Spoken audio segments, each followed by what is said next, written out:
Oh, you know what I love? Sports. Love sports. Sports. When It comes to Texas A&M. Where are you getting this information? Let me tell you. Welcome to TexAgs. I need to talk a little sports with you, Ags. David Nuño here with TexAgs Radio. Billy Lucci here on TexAgs Radio. Olin Buchanan. We will develop men, we will graduate players, and we will win championships on the field. The best way for us to win is to do it together. Do you realize everybody knows who you are right now? I think we're coming into this year with a new confidence. Schools are like, we're freaking Texas A&M, man. Like, that's about as pretty a throw-catch combo as there is. I saw the safety roll, the slot fade. I knew where I needed to put the ball.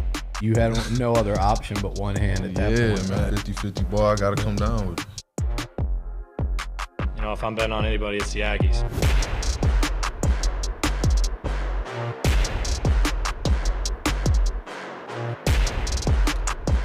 I'm not surprised, guys, and I don't think many of you are as well. Had you told me back on December the 14th, 2021, that recruiting class was going to have it's got more than 2 or 3, by the way, but 2-3 big names that were going to hit the portal soon, what names would you have guessed? Because I'm going to tell you what I thought then. I would have thought, man, Evan and Walter are kind of those kind of names I would expect to. By the way, I like those guys. I enjoyed my conversations in studio with them. I think they're extremely talented. I wish they were staying at A&M. Walter obviously going to Ole Miss. Evan is still TBD where he's going to end up. But the way their recruitment was handled, the way the theatrics of it all, and they're not alone. Many guys are doing this. This is kind of the new era. But had you told me back then about those guys, I would have thought, yep, those are 2 names I would expect to leave. Really nice players when I've dealt with them. But again, their recruitment to me, it just kind of felt like, I could see that situation. And we're in this new era of college football. There's a certain type of DNA that I want to be required to play at Texas A&M. You got to have the 5 stars. You look at all the teams that make it, they've got a bunch of 5 stars. And we'll go through some numbers later. But along with some 5 stars, you need a certain type of DNA. People are going to transfer. It's a new world, and that's just what we're going to have to deal with it. Just make sure that when you do recruit these 5 stars, both guys are on the same page, and that's how we begin our post-Christmas TexAgs Radio, presented by David Gardner's Jewelers, Rollo Insurance Studio Go Hour, presented by The Warehouse at CC Creations. I'm David Nuño, and my guy right here who's been gone, Olin Buchanan. Yeah. Hey, buddy. It's good to be back. How'd you get younger? Well, it's time to shave, I guess. I've been sick. Had the worst case of flu I've had in probably 20, 30 years. I feel like I know what it's like to feel like you're dying. Mm-hmm. And among the many things, side effects, for lack of a better word, I broke out. I had the fever so high that I broke out with fever blisters, and it was hard getting the medicine on my lips, or at least it was for me. So I decided, screw the heck with it, I'll just shave it all off. And it looks good. Yeah, well, all that gray in my beard is no longer there, so it looks good, buddy. But it's good to be back. Well, it's weird because I missed a couple days last week. You missed most of the week? The whole week. The whole week? I was here Monday. I was going to say, yeah. I think you were here Monday. A lot of stuff happened. Yes. Guys hit the portal. Guys end up transferring. Defensive coordinator name, general manager name. Like, a lot of things we got to catch up on. But before that, how was your Christmas as you were getting healthier? Well, very low key because we're planning, on visiting family this weekend. So, but it was low key. The son watched basketball and placed bets all day. Wife and I played dominoes. That's fun. It was good bonding. Yeah, low key. We ate tamales as Latin families are typically want to do. Right. So my Mexican wife made sure we had tamales. Went out to dinner on Christmas Eve. Had a real nice dinner, the 3 of us. So, it was just very low key. It was just the 3 of us, and that's the way it's supposed to be gifts. Together. Yeah. Yeah. I mean, Team Buchanan. I don't have, my mom and dad are gone. Mm-hmm. And my brothers, one's in Missouri and one's up in Dallas. They got their own families and things to do. So if we're not seeing my wife's family, it just made more logistical sense to go down this week with the bowl game and Right. everything coming up. So that's how we're going to do things. But, anytime, any day spent with your immediate family is a good day. Well, so I will tell you, it's funny how this show works. Work can be. You get through football season and you're kind of at the end, right? Yes. Body, mind, like it's a grind. Football season. Yes, we don't dig ditches. It's an amazing job, but you do get tired, and then you get away from the job for a day or two, and you miss it, and you miss telling the stories, and and we have such a great community. A couple different stories. Story number one, got a handwritten note. Yesterday, I opened it yesterday. I'm sure it came in before yesterday. The mail didn't work. About the passing of my dog. Sweet from a listener. Just really touched me. It was very, very nice. And then my brother-in-law, Matthew, he's a Longhorn, but he's one of the sane ones. He said that he went and did some Facebook buy thing. Okay, you buy a Facebook Market, whatever. Okay. He goes there and he sees this guy is decked out in Aggie gear, and he goes, "Hey, by any chance, do you listen to TexAgs?" He's like, "Do I listen to TexAgs? Olin, Nuño, Lucci, all the time." And he goes, "Oh, that's my brother-in-law." He's like, "Oh yeah, how's Isla doing? I heard she had a great weekend in soccer." That? Yeah, it's awesome. It's just it's great how we connect. So yeah, I tell you what, a great community this is, and I've always cherished living here. I love living here and the people here. And it got out that I was sick, and people might know Chef Tay here in town has a lot of great guy. Yeah, he sent me a message through Facebook. Yeah, said, "Can I bring you some soup?" Oh wow! And I said, "No, we're fine. We got stuff." But so when I declined, he then sent like the menu of all his soups. So, pick one. I said, "No, listen, we're good." He said he'd bring it to my house. Yeah. I said, "No, well, thank you." That's the kind of people that live in this community. Why I love it so much is that they'll reach out and want to help. Not people always want to say, "Oh, yeah, anything I can do." Yeah. But here they'll actually do it. Well, I feel like getting sick now because I'm a big soup guy. Yeah. Love soup. Well, I can feel the I coughs can give coming. You the rundown. I love break. I'll take a bath in a soup, baby. Hey, by the way, that is Coffee Talk. I like coffee too as well. Yeah. I'm having TexAgs coffee right now. This is presented by TexAgs Coffee. Beat the hell out of morning by going to texags.com/coffee. You heard my opening few seconds on the portal and the guys that are in. And look, I think I assume you agree with me. We'd rather have Evan Stewart and Walter Nolan on this roster. And I do think it is a talent loss. Those are two talents that one that's in the portal that, who knows, maybe he changes his mind. Doubt it. And one who already committed to Ole Miss. Mm-hmm. But I'm like, okay. Like, it's a weird, because I want them. Yeah. And I'm not trying to do buyer's remorse or whatever. Not buyer's remorse. I've moved on. You don't want to have sour grapes. There you go. I've moved on. I'd rather have them, but all right, I'm not surprised. Well, you went 5-7 and 7-5 with them. Mm-hmm. So the way I look at it is, now I do think that Walter Nolan was criminally misused.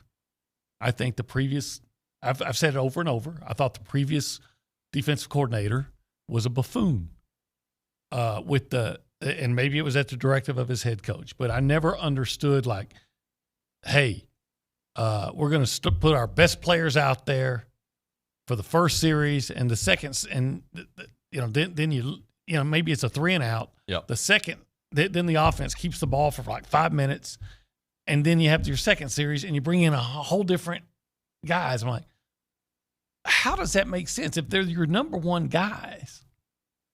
How is it if did they get really worn out in those 3 plays? They did. There was so many things. So Walter Nolan was good.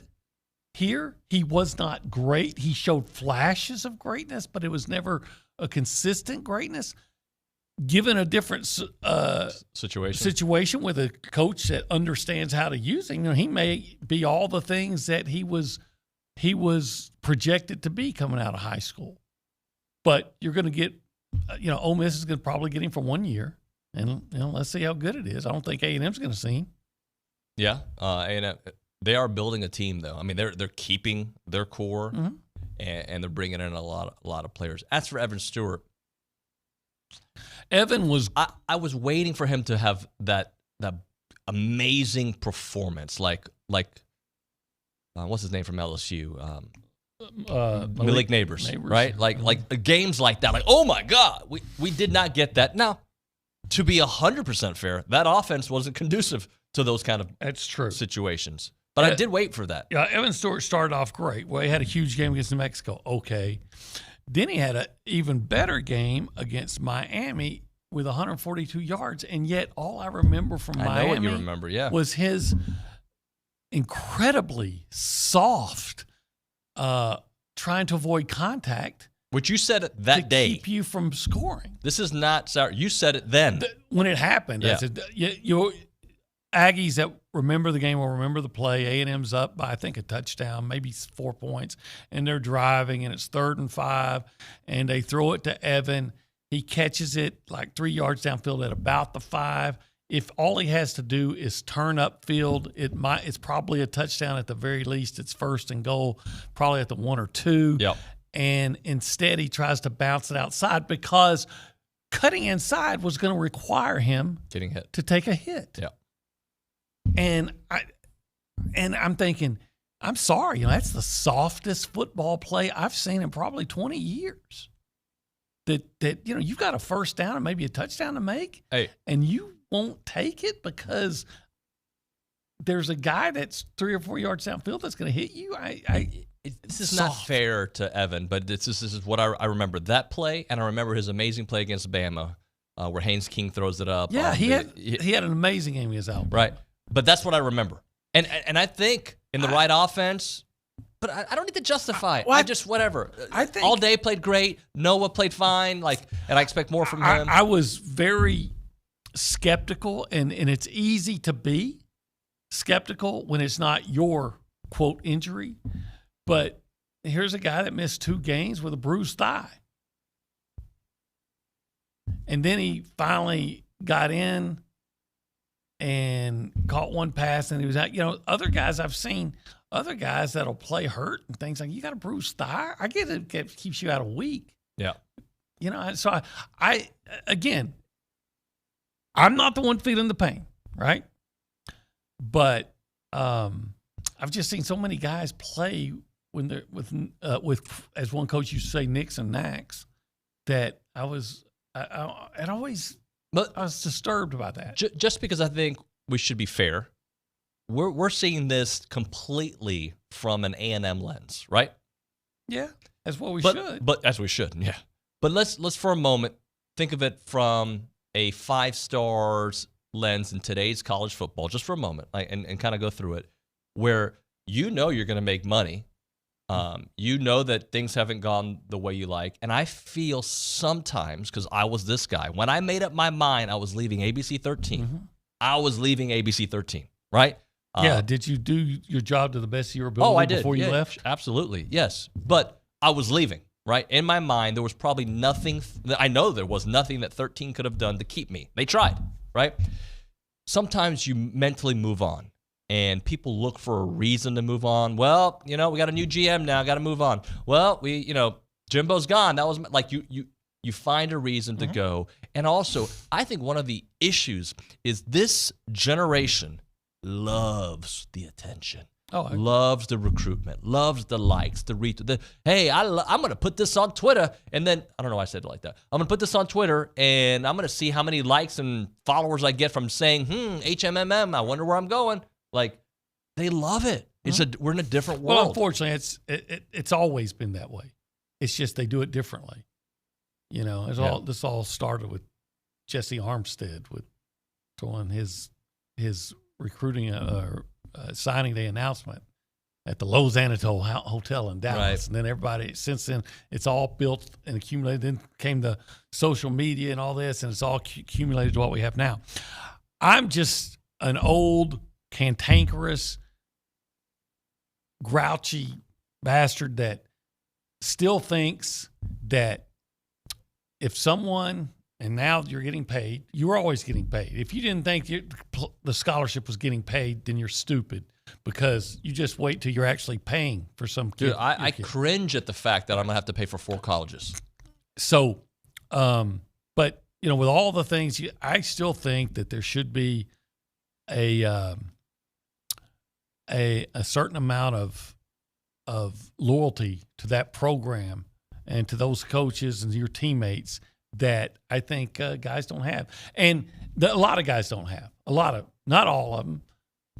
Some guys, I look at them and I think from day one they're in it for themselves and what am I going to be able to get out of this. I see a guy like, and I may be dead wrong on this. I may be dead wrong. A guy like Torian York, and I think he's came here to better himself, but at the same time represent a university and play hard for his teammate and his team and everybody. Yeah. And I believe that about him. Now, I could be completely wrong.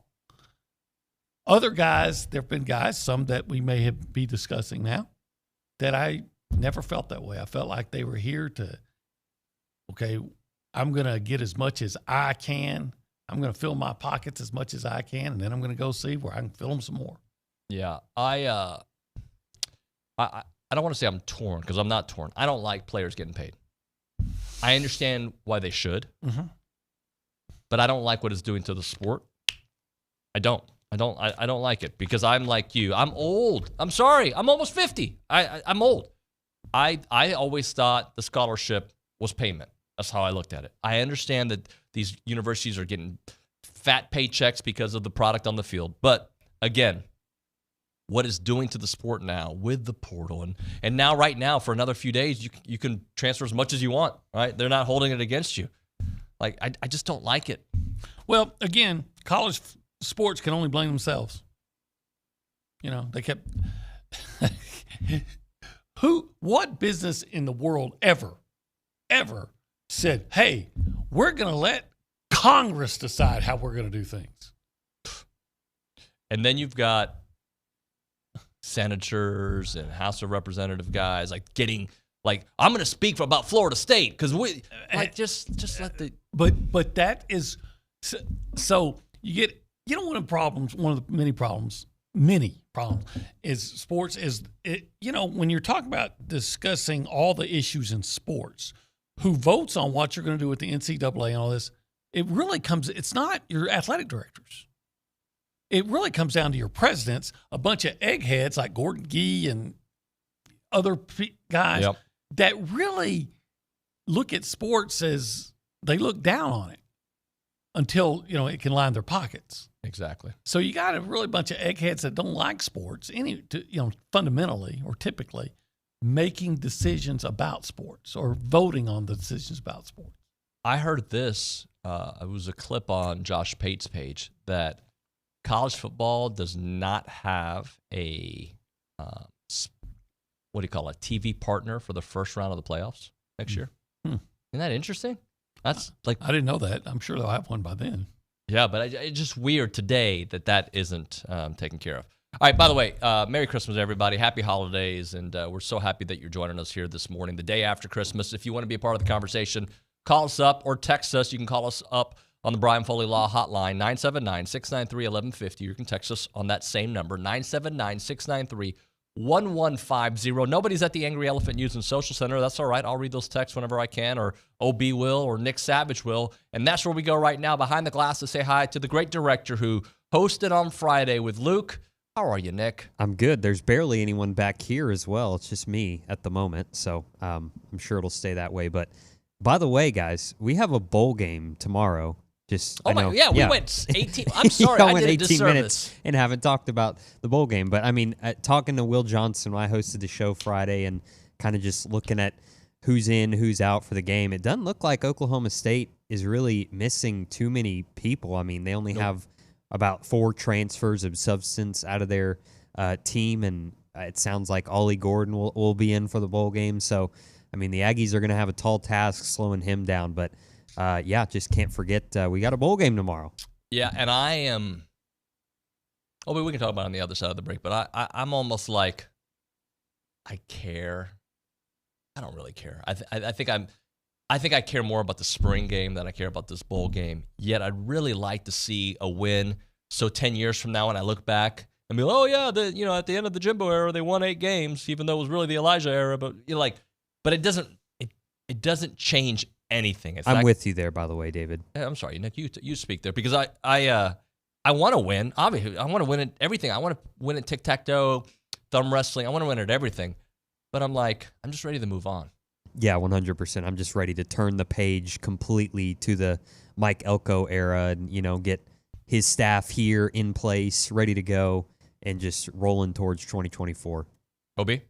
Yes, ditto. All those things. Yeah. Once the game is kicked off and they're playing, I wait, can't help but hope that A&M and want A&M to win. I can't help it. And yet, I have to admit that there's not a lot of interest in this game. And why should there be? I was asked about 10 days ago on a Oklahoma State podcast who I thought would win. And I said, I don't even know who's playing. I mean, I know the teams, but do we really know? Now, I know since then Billy put out kind of a depth chart, but, it's not the same teams. No. Maybe it is for Oklahoma State, but it's definitely not for A&M. Well, I mean, the whole bowl thing, it's been a joke for a long time. It's becoming a bigger joke now, and it's supposed to be a reward for these players who played. But the ones who are playing are the ones who didn't play a lot of times. Mm-hmm. You got a lot of players that that have not played. But we'll get into that on the other side of the break. Plus, we'll get into our Apex performance of the week. Buddy, I should have done this for you. I didn't. I know you talked about Chef Tay. But I think I should have brought you some Fargos when you were sick because I know you would have felt better. I was being selfish. I was thinking about myself and Fargos. I didn't think about you. Well, if anything could have made me eat, and by the way, I didn't want to eat. I lost 10 pounds. Did you really? Now I'm starting to put it back. We got to get sick more often. But it was probably not a good weight. But anyway, if anything could have made me want to eat during that period, it would have been Fargos. Like on Tuesday when I first got sick, maybe some rib tips. On Wednesday, potato with some chopped beef. Thursday could have gotten some pork chops and macaroni and cheese, both of them macaroni and cheese. And Friday could have gotten the 4 C's, the catfish, the coleslaw, the corn, and the crunchy hush puppies. By Friday, maybe that would have made me feel better. But if anything would have made me want to eat during that time when I was feeling so bad, it would have been Fargo. See, this is where the medical profession has really failed us. Instead of all this medication, just go to Fargo's, bro. Like, you'll feel better. Could inject some flavor in your life? Flavor into my life, yes. 1701 South Texas Avenue in Bryan. Without a doubt. It's been a while, so I don't know if you remember. Without a doubt, the what? Well, it's the best barbecue in Texas, which thereby makes it the best barbecue in the world. Did you know? I don't know if you know this, but that's their trademark. Well, I assume that's because it's true. Well, it is. Yes. It is absolutely true. It's Fargo's. Say howdy to Alan, Belender, and Maurice. Check out Fargo's.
Welcome back into TexAgs Radio, presented by David Gardner's Jewelers, Rollo Insurance Studio. As I mentioned, nobody's at the Angry Elephant News and Social Center.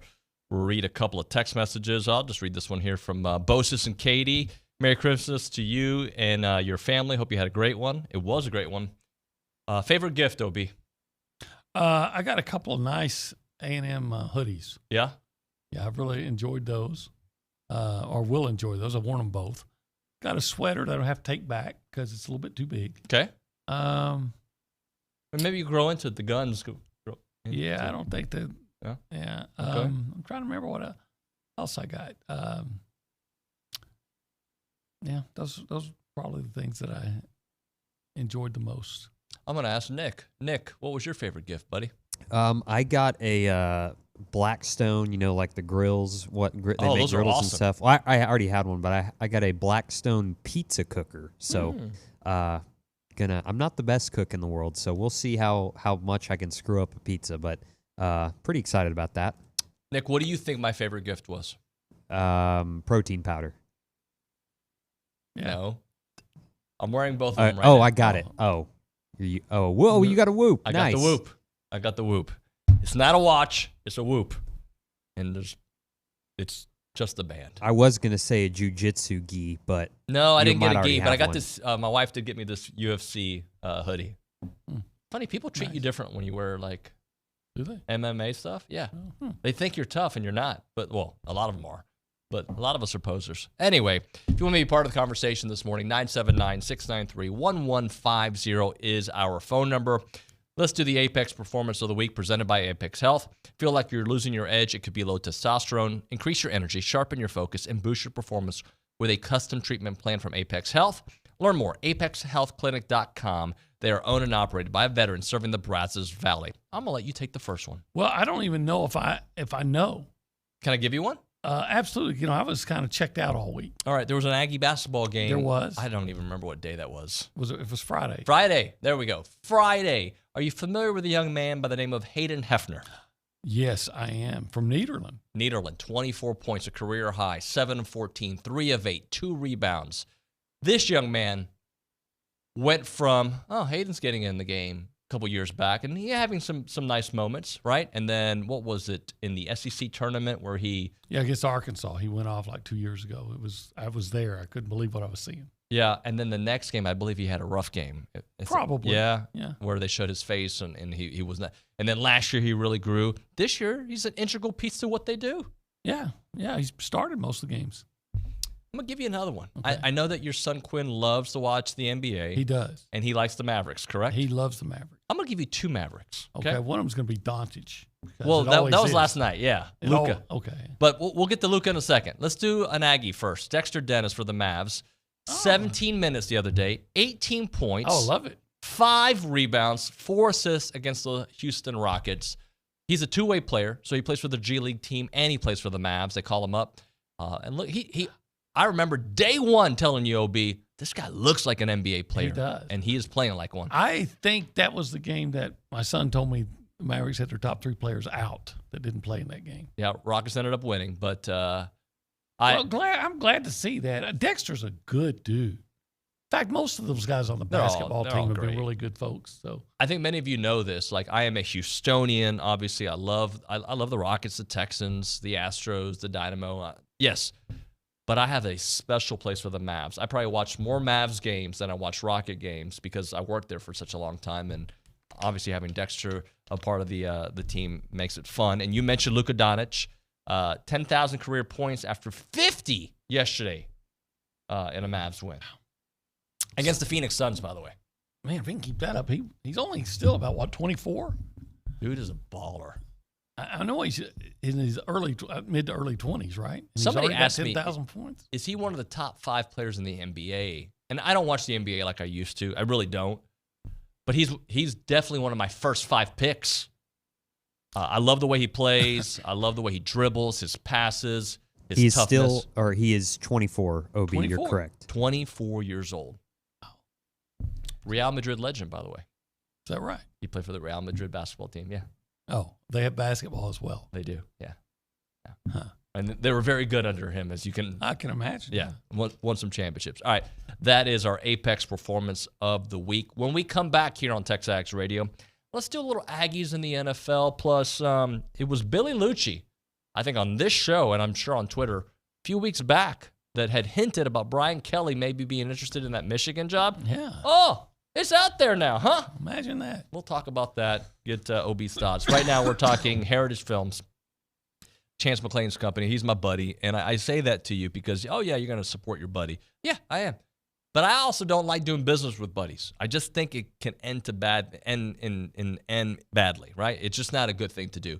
But when you work with Chance McClain, you're going to be like, this guy's my buddy too. He becomes your buddy. In fact, I can prove it. Talk to anybody who's had a Heritage film done. They'll be like, yeah, I talk to Chance all the time to this day, right? He loves old people. That guy will hang out. He will hang out with old folks before he hangs out with young folks because he likes hearing stories and he loves wisdom. And we all have stories. And that's why we should do a Heritage film with Chance McClain, a documentary, 2-hour documentary about your family business, your family ranch, or maybe even a year flicks where you get to tell your kid's story. Freshman year of college, why don't you tell that story? 20 minutes done and Q&A form, then maybe follow up next year, sophomore year, junior year, senior year. Then they get married. All the chapters of their life you can have documented in these year flicks, 20-minute versions Q&A. The website is yourheritagefilm.com, yourheritagefilm.com, or call them up directly, 713-893-8341, 713-893-8341.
Roberto Seager, One of my favorites. Top 3? Probably not top 3, but top 10. My brother was telling me, nothing to do with Bob Seger. My brother was telling me he listened to a podcast recently with Paul McCartney. Are you a big Beatles guy or not really? Yeah, I mean, I'm not huge, but yeah, I appreciate the Beatles. Yeah. Apparently, like, he's just, like, I know about his personality, but apparently if you listen to his podcast, you're like, man, you really come out of it, like, liking his story, and I'm going to check it out. I do like the Beatles a lot. I wouldn't say they're in my top 5 playlists. So whose story are you saying you really like after listening to that? I haven't listened to it yet. I'm saying but Paul McCartney's story. Just it made him appreciate him even more, the greatness that the songwriter and all that good stuff. So that's on my to-do list here this week. OB, let's do a little Aggies in the NFL. Typically, all right, let's hear it. By the way, it's TexAgs Radio, presented by David Gardner's Jewelers, Rollo Insurance Studio, Go Hour, presented by The Warehouse at CC Creations. Typically, we have Charean Williams with us at this time who does it. She's doing Christmas festivities, so she sent us her list. And young Nick Savage is going to kind of give us some of those names out there in Aggies in the NFL. Nick, take it away, buddy. Do you want me to start? I guess she always starts with the honorable mention, so I'll start there. I don't have the stats for Braden Mann, but he's an honorable mention. He usually is every week. Yep. Can punt the crap out of a football, so of course got him on there. Justin Matabike had his, I'm assuming, sack streak broken, I guess, last night against the 49ers. He did not set the NFL record there, but he comes in as an honorable mention. But number 3 on her list, Terrell Dodson, 3 tackles and a tackle for loss. Love that. Yeah, good for him. Good guy. Ryan Tannehill. Centennial High School in Franklin, Tennessee. Sorry, OB. Ryan Tannehill checks in at number 2. He was 18 for 26 with 152 passing yards and tacked on 2 rushes for 37 yards there. I don't remember his name coming up often this season. Yeah, he's had he hasn't injury issues. I mean, yeah, he's had he injury hasn't played issues. very much. You know, I covered his dad. Did you really? He was a wide receiver at Kilgore College, Tim Tannehill. You've covered a lot of people. I'm old, man. Well, but you look good. Yeah, thanks. Pretty good. Since I shaved. OB, I bet you can guess who number 1 is. I probably can't. Myles Garrett, I assume. It's actually Mike Evans. Mike Evans. Yep, Mike Evans. 7 like receptions. I said, I've been out. Yeah, 7 receptions, 86 yards, and 2 touchdowns. God, he's so good. He is so good. And the quarterbacks that he plays with, except for a couple years with Tom Brady, have been less than stellar.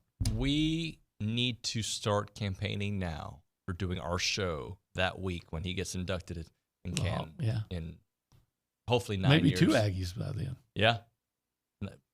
He's probably got, 3-4 more years left? Maybe longer? I don't know. He can probably play as long as he wants to. He's still a productive, tough guy. It's 5 years, right? Retirement before. Yeah, got to be out 5 years. So we got a ways. Yeah. You'll be 70. I just hope I'd hit 70. But, you're going to have Von Miller. When he retires, Myles Garrett. They should have Richmond Webb already. Should have Lester Hayes already. Should have Shane Leckler already. I think you're going to finally see the floodgates open with Aggies in the Hall of Fame. Getting all in there. Led by Yale Larry and Charean Williams. So a few weeks back, Billy mentioned that don't be surprised if Brian Kelly bolts from Michigan. I forgot how you phrased it. I don't want to put words in his mouth. But he put that out there. That it wasn't, I think it had been discussed by other, his sources around the country, not here locally at A&M, right? And then over the weekend, that story really took off. Who was it that had it? Matt Moscona said, "Hey, we're hearing there's a lot of interest in Jim Harbaugh. I think the Chargers were the team mentioned for Harbaugh. That makes sense. He started his college career in San Diego. Right, his collegiate career, coaching career. So that is being mentioned. San Diego State before University of San Diego. University of San Diego. Yeah, sorry. Toreros. And so he mentioned that as a strong possibility. And I believe Michigan over the weekend offered him a 10-year ridiculous deal over the last few days, I should say. But regardless, if he wins a national championship this year, or if he doesn't, his stock is pretty high. Does he end up leaving for the NFL? And if he does, Brian Kelly would be very interested in going to Michigan, according to Matt Moscona, and it could happen. And what does that do to LSU? Well, I know their athletic director likes Jimbo Fisher. That's the name that pops up. I think there's 2 names that I've heard pop up. That and a guy that I can't see leaving right now, Lane Kiffin. Yeah, Lane to me would make more sense. I think Scott would Lane leave this offseason with what he's built? Yeah, for LSU probably. Yeah. I think it would be hard for Scott to sell Jimbo Fisher the second time, right? So that would be really interesting. I mean, look, there's no shortage of coaches that would be interested in LSU, just like there's no shortage that would be interested in A&M. And, LSU went like 30 years of mediocrity. I mean, Charlie McClendon had some good years, but they weren't championship-type teams for like 30 years until they got Nick Saban. Yep. And since then, since they got somebody that showed what is possible there, Nick Saban won a national championship. But so did Les Miles, and so did Ed Orgeron. Yeah. So there's coaches all over the place that says, man, if Les Miles and Ed Orgeron can win there, I know I can. So we'll see if it comes to that. I would tend to agree all those things. There's a very good, better than average possibility all those things will happen. Well, who else? Like, I'm trying to think. What are the hot names of a coach that would leave that would make sense for a team? Does Michigan promote what's his name? I can't remember. I don't think so. I don't I know either. who we're talking about. The guy that was crying. Yeah. That's how you remember him. Yeah. That's how I remember him too. Is it offense coordinator? I can't remember. And I don't know. I mean, Lane Kiffin is always going to be the hot name, and it should be. He's a punk, but he's a heck of a football coach, and he was at Tennessee. Yeah. But I don't know. I would assume that's where LSU would go. Let's play a game, just for kicks and giggles. Not that I think this is going to happen. Harbaugh leaves, and Sark leaves, because there was a rumor a couple weeks ago. The Falcons were interested. Yeah. All right, play that game. Texas is going to have their pick as well, and maybe even though he's in the playoffs, the next coach might be a little bit more accomplished than Sark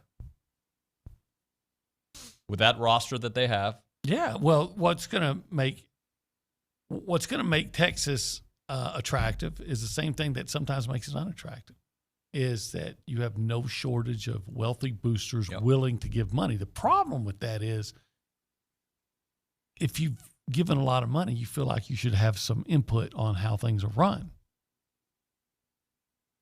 And that sometimes creates problems. Right now, it's not a problem because they're winning. Yeah. They have 10 guys in the portal, by the way, which is... That's probably average. Yes, but interestingly... Doesn't Georgia have a whole bunch of them in the portal? Well, I'm actually going to do a segment later on that because Georgia has, I believe, one more than A&M. I might be wrong there. I believe they have one more than A&M. I have to go back and look at it. But of all the playoff teams, Bama's got 3. Washington's got 3. Yeah. And Michigan's got 2. And Texas has 10, which was surprising to me. Yeah, that is surprising to some degree. Now, after the playoffs are over with, look for Alabama's total to increase and Washington's total to increase, because guys are, for the most part, guys want to stay when you're still playing for something. Right. I know the Murphy kid who left Texas, he said he didn't want to leave yet, but, quote, circumstances forced him to enter the portal now at that time, which I found odd. Then the circumstances need to change. Nick, can you Google just what the closing day of the portal is? The first one's 30 days, and then there's another 15 days later. So January 3rd, I believe, is the last day. So if that's the case, really only the teams that get eliminated might see a flurry of guys. I mean, even if I was on the last guy on the bench, I'm not leaving a championship team. No, I'm going to get that ring. And they'll probably give it to you anyway, but still, I want to be along for the ride. Tuesday, January 2nd. January 2024 is when the portal closes. Right? I guess so. But then it's going to open again in the spring, right? Yeah. For 15 days? Yeah. By the way, we did our Aggies in the NFL, and we probably should have added Dan Campbell to the list. Chris Cobb on the YouTube page. Another win. That team is just... They won the Central or the North. They won the division for the first time in like 30 years. I was thinking if General Patton was alive today, he would amend his famous quote. He'd say, "Give me an army of West Point grads, and I'll win you a battle. Give me a handful of Texas Aggies, and I'll win you the war. Or Dan Campbell's the North, the NFC North, right? Because 30 years since they've won a division, and there were some that snickered. I remember once, when Dan Campbell was named interim coach of the Dolphins, they got this, who I think is just Dan Le Batard? buffoon. Dan Le Batard was calling Dan Campbell a musclehead, and he was making fun of the Dolphins for making him interim coach, even though they had moderate success. I don't think anybody's laughing anymore. Nope. I think everybody's looking at him thinking, man, look at the way his team played. And I still don't think that's an ultra-talented roster. Look, they got Jared Goff at quarterback, for crying out loud. Leaders make such a difference, right? Yeah. Changing a culture and changing the structure and having the right voice in the locker room. Scheme matters, OB. It does. But sometimes the difference is the voice. Absolutely. And they're not perfect. I mean, they've been in games they got blown out, and you say, you didn't see that coming? But they play hard for Dan Campbell, and he wrings every ounce of ability out of that team. He does. All right, let's hit a break here. We will come back with one final segment here on the Go Hour. It is TexAgs Radio presented by David Gardner's Jewelers.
We got a day until the bowl game, the Texas Bowl. We spent a few minutes on it. Let's close out the hour with some thoughts on that because I am really looking forward. Like, I'm trying to find things to look forward to in this game, right? I'm looking forward to seeing more Jalen Henderson. It's been fun to watch his growth. Yeah, I'll agree with that. And Ja'Day Walker, for that matter. Yeah. Guys like that. I just don't know what I'm seeing because I'm not going to see Mike Elko's influence. Right. But I'm hoping that I'm not seeing much of Jimbo Fisher's influence. I'm not seeing a Bobby Petrino influence. And so the influence is a guy that's not going to be here next year. And then a lot of players that we haven't played. So who's going to run the offense? Do we know who's running the offense? I believe, isn't it Jim Coley? Coley and Jim Chaney doing it, yeah. So they've done it before, but not for Texas A&M in this year. I'm sure Chaney had some input. But anyway, it's just this bizarre goulash of Texas A&M football. I know what to expect. Some people love goulash. It comes out great. Sometimes it doesn't. I don't know what to expect. I don't think I've ever had goulash. I don't know what to expect from this game. What exactly is goulash? It's kind of a mismatch of meat and vegetables and pasta all. It sounds like something I might kind of Hungarian all mixed together. I'm embarrassed that I didn't know that. I don't know. Did you know that, Nick? Yeah, he didn't know. Yeah, he didn't. So anyway. I did not. Sorry, I'm busy back here. Oh, my bad. I didn't know goulash was that rare. Anyway, so I just don't know. My little goulash. I don't know what to expect from all that. And you know where Oklahoma State has the advantage is at least Oklahoma State has its coach and apparently all of its players. They're doing the same thing they've been doing. And I think A&M's still going to have more talent. They will. And here's the thing. The thing that A&M is really good at, but there's going to be a but, is stopping the run. The thing that Oklahoma State's really good at is running and play action pass. But we don't have the same personnel. I was going to say, A&M's really good at stopping the run with McKinley Jackson. Edge Cooper. Walter Nolan. Fidel Diggs. How many of those guys are actually playing? Those guys aren't playing. Right. Are they still going to be good stop? That's why. I mean, Shamar Stewart's pretty darn good. Is Shamar Turner playing? We don't know that we don't one. Know. DJ Hicks. He's playing. He's playing. He's been showing some signs. So, you know, there's been, is it Rylan Kennedy that I saw Billy give some really nice feedback on or reports back? So, yeah, but is that because he's looking good against A&M offensive line? That's been suspect. And so I have no idea what to expect. And does it really matter? Yes, once it's kicked off, everybody wants A&M to win. That follows A&M, no doubt. But does it really matter? Of course not. Here's the real problem. Bowl games suck now, and they're not going to change because people still watch. They get the ratings, they get the viewers, they get the sponsorship dollars. There's no reason for them. The only way it changes is for dude, I'm not watching these bowls. And I think a lot of people are starting to be that. I don't really want to watch this no-name bowl. I haven't watched a bowl game yet. Normally, I can't get enough football. I haven't watched a bowl game yet. Hey, Nick, do we have time to queue up the fight, the South Alabama? Did you see that? Yeah, I think I did. Eastern Michigan, Corey Hernandez sucker punches South this Alabama guy player. Should never be able to play college football again. Well, in fact, he should have been arrested for assault. He should have been. You can't just say, well, because it's a football game, all things are okay. No, it's not. Well, it's post-football game. It's different in the middle of a play. I'm not saying that I'm okay with it, but that's a sucker punch. He did apologize afterwards. That's not good enough. And the university did, they reached out to South Alabama and really, they were upset about that. Their response was appropriate. Now, the next thing is you can't kick him off your team. You're not playing for us anymore. I think he was a senior anyway. Right. That's terrible when it's come to this. Middle of a play, I'm not condoning it, but I get it. At least the guy's looking at your face to face. But celebrating after, you imagine happening at Kyle Field, something like that happening while we're celebrating? Oh, man, that's just chicken poo-poo. Yeah, that just shit. Yeah. OBL's happy to have you back, buddy. It's so good to be back. We'll do another one tomorrow. I'll be here. All right. And then off to driving to Houston. NRG. Yeah, I hope I have some energy. You will. You'll be good, buddy. Thank you very much. When we come back on TexAgs Radio, Justin Lanham will do some Aggie basketball talk. That'll be followed by Gordy. I haven't talked to Gordy in a while. Tom Hart and John Pugliese. All that and more is TexAgs Radio.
And we're back.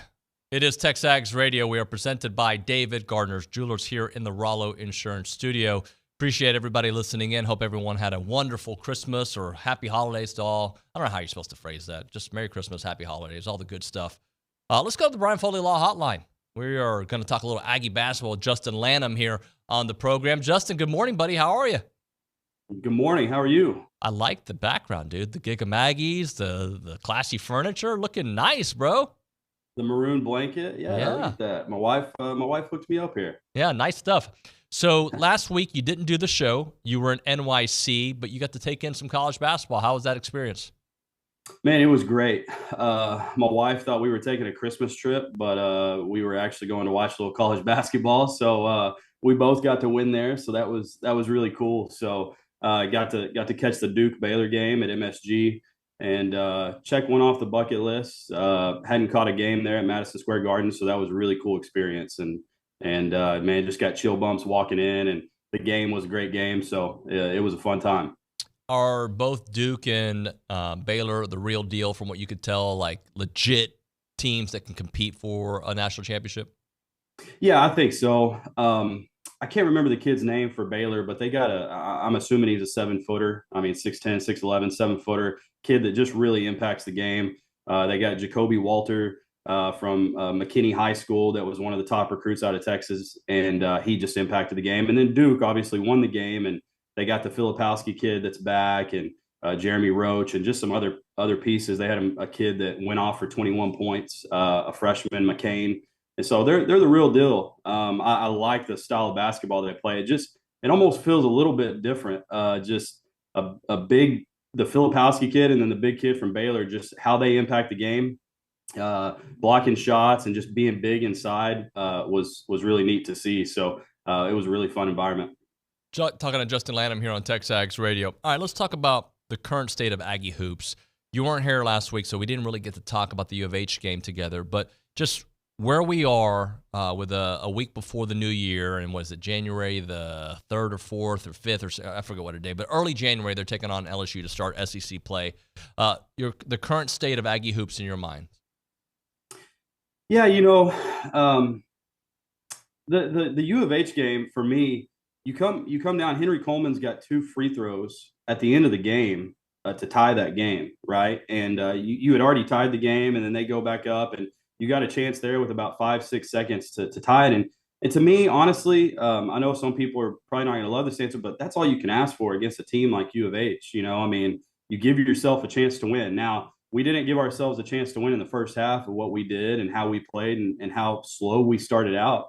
But luckily, Wade Taylor, has the one of his best games and just really impacted the game that way. The only thing that I will say that I don't love right now about where we're at is I don't love that some of these games, it feels like we're having to rely on somebody going off like Wade Taylor did in that game.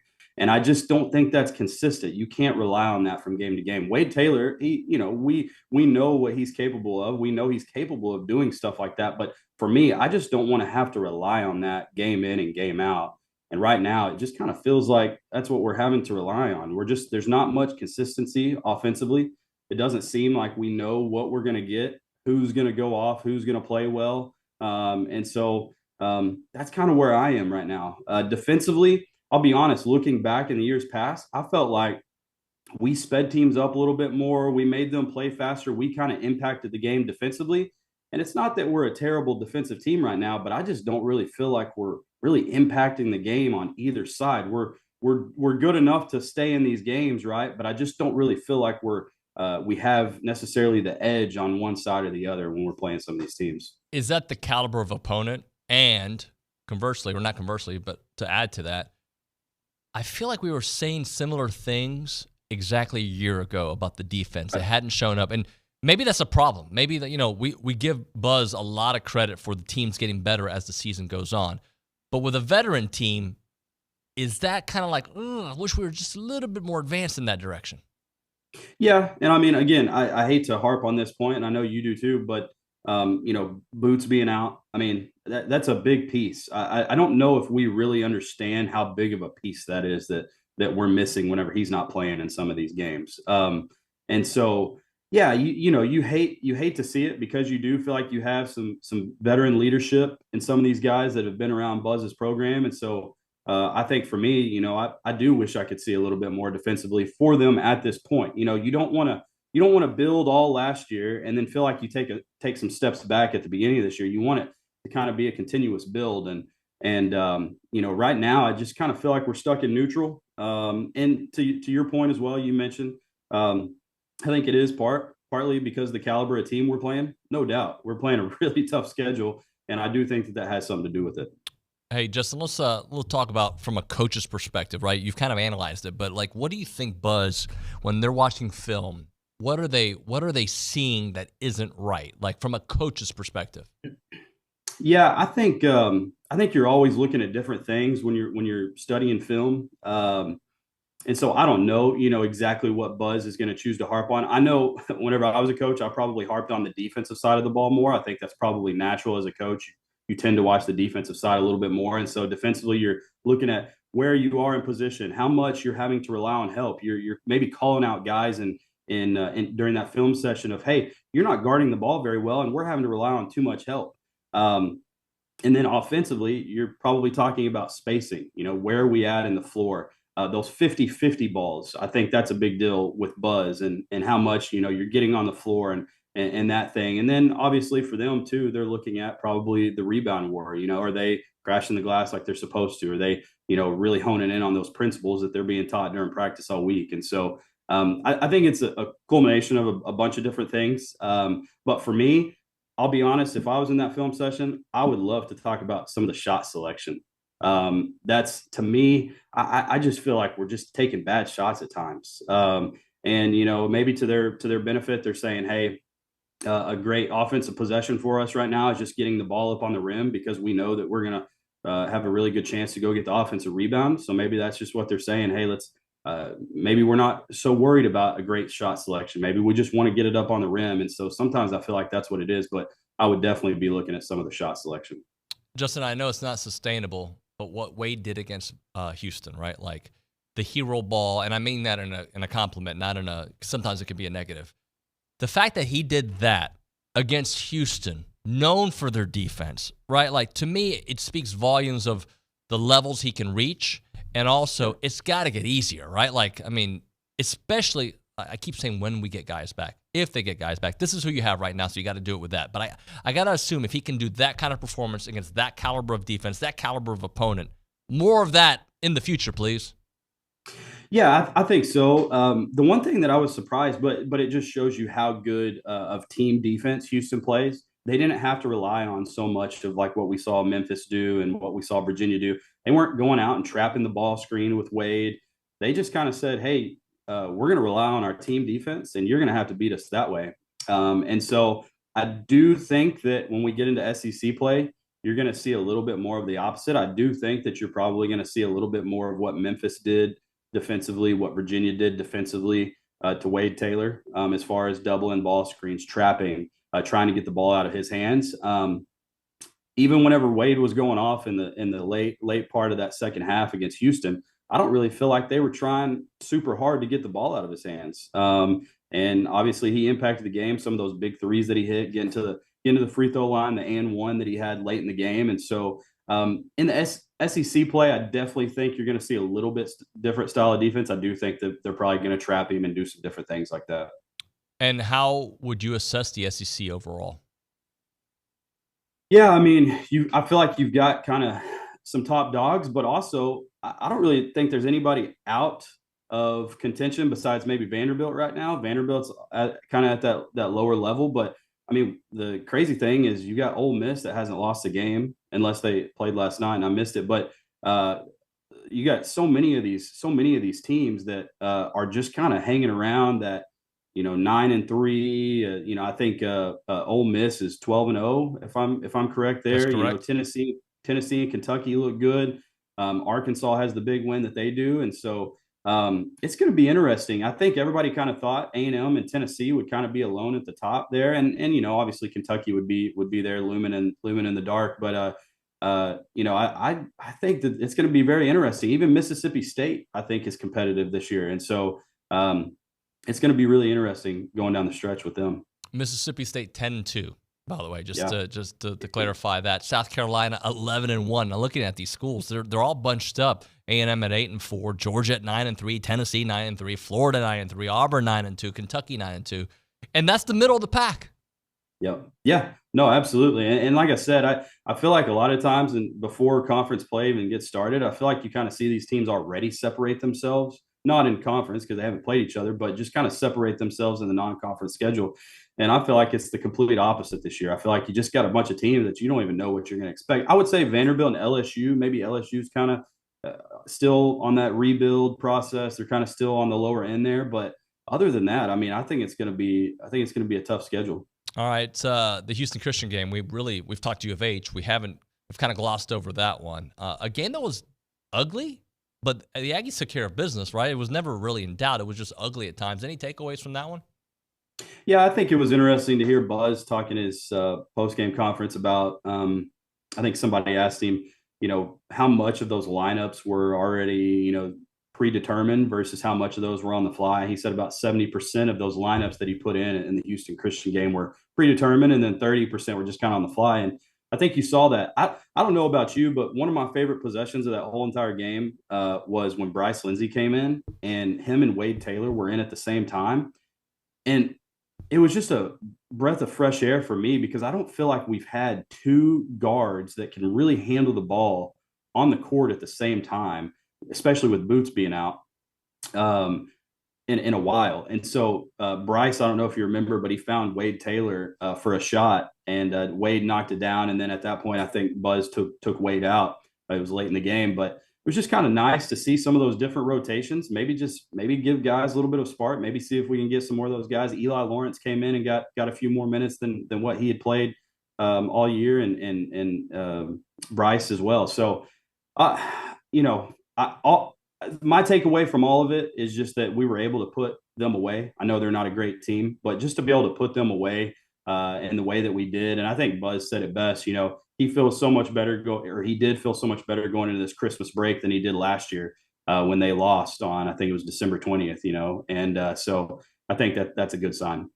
So I do want to keep it with Bryce Lindsey for a moment because I know his time isn't yet, and maybe it'll be at some point this year. But I see something, man. Like, obviously he came in with some nice accolades, but when he does really nice in the short stints that he gets. Yeah, he does. I think it was the DePaul game. He probably had his most points that he scored all year, and he got quite a few minutes there. I definitely do see it. I kind of feel like he's waiting in the wing, and as long as he can be patient, as long as he can kind of see the future, which that's hard to do, but as long as he can kind of see what they probably have planned for him once Wade moves on and Wade's done, I think he can definitely be that guy. I mean, he has got some intangibles that are really nice. He handles the ball well, and so anytime that you have a point guard like that can make plays and can handle the ball well, you need to try to hold on to those guys. So I hope he sees what the future can hold for him. So one player that I love watching, and he still has not reached his full potential, is Manny Obaseki, right? There's and this is his third year, but he's missed time. He's a hard player to peg because he's so athletic. Sometimes his shot is off. Sometimes it's really good. He's sometimes erratic, but that level of play, I think, is needed at times. What have you seen from him, and how do they get him a little bit more consistent offensively? Because he had some pretty big games. Florida Atlantic, there's a couple other ones out there. Memphis, he had 21. Yeah. I like his game. He's super athletic. I don't even know if that does it justice. I think he's one of the most athletic on the team. Him and Solomon, I think you could say, are two of the most athletic kids on the team. So, but to me, how do you get that consistency? I think you got to play a little bit faster with him in the game. That's the style of play he wants to play. I don't think you're going to sit Manny Obaseki and I don't think you're going to set him in the half court and say, hey, let's run some sets, let's run some motion offense. I think he's the type of guy that you got to get him downhill. You got to get him going in some transition. And that's how he likes to play. And to me, it's almost like whenever he's in the game, you got to know that that's the style of play you're going to play. Like, you've got to speed the game up a little bit. Is that something that coaches bring up at practice? Hey, when this personnel is out there, we're not taking our time. We're going. Is that something that is kind of brought up? Yeah, I think so. Here's kind of something I used to do in practice. We had and I learned it at my time at A&M. We had a drill that we would do that you would put 30 seconds on the shot clock. And even at the high school level, we don't have a shot clock, but we would still practice this. We put 30 seconds up on a shot clock, and the earlier you scored in the shot clock, so let's say that the time ticked down and it got to about 24 seconds. If you scored with 24 seconds, you got what the shot was worth plus how much time was left on the clock. And so it kind of encourages you to play faster, but you still have to have great shot selection, because if you don't score it, you're not getting those points. And so I think so my point is, I think you can put an emphasis on that in practice by the drills that you do, by and again, by whatever personnel group you have in at that time, you're going to try to play that way. And so I hope that they're seeing that. Solomon Washington, Anderson Garcia. Look, Anderson is not a great offensive player. I think he would know that. I think he would say that.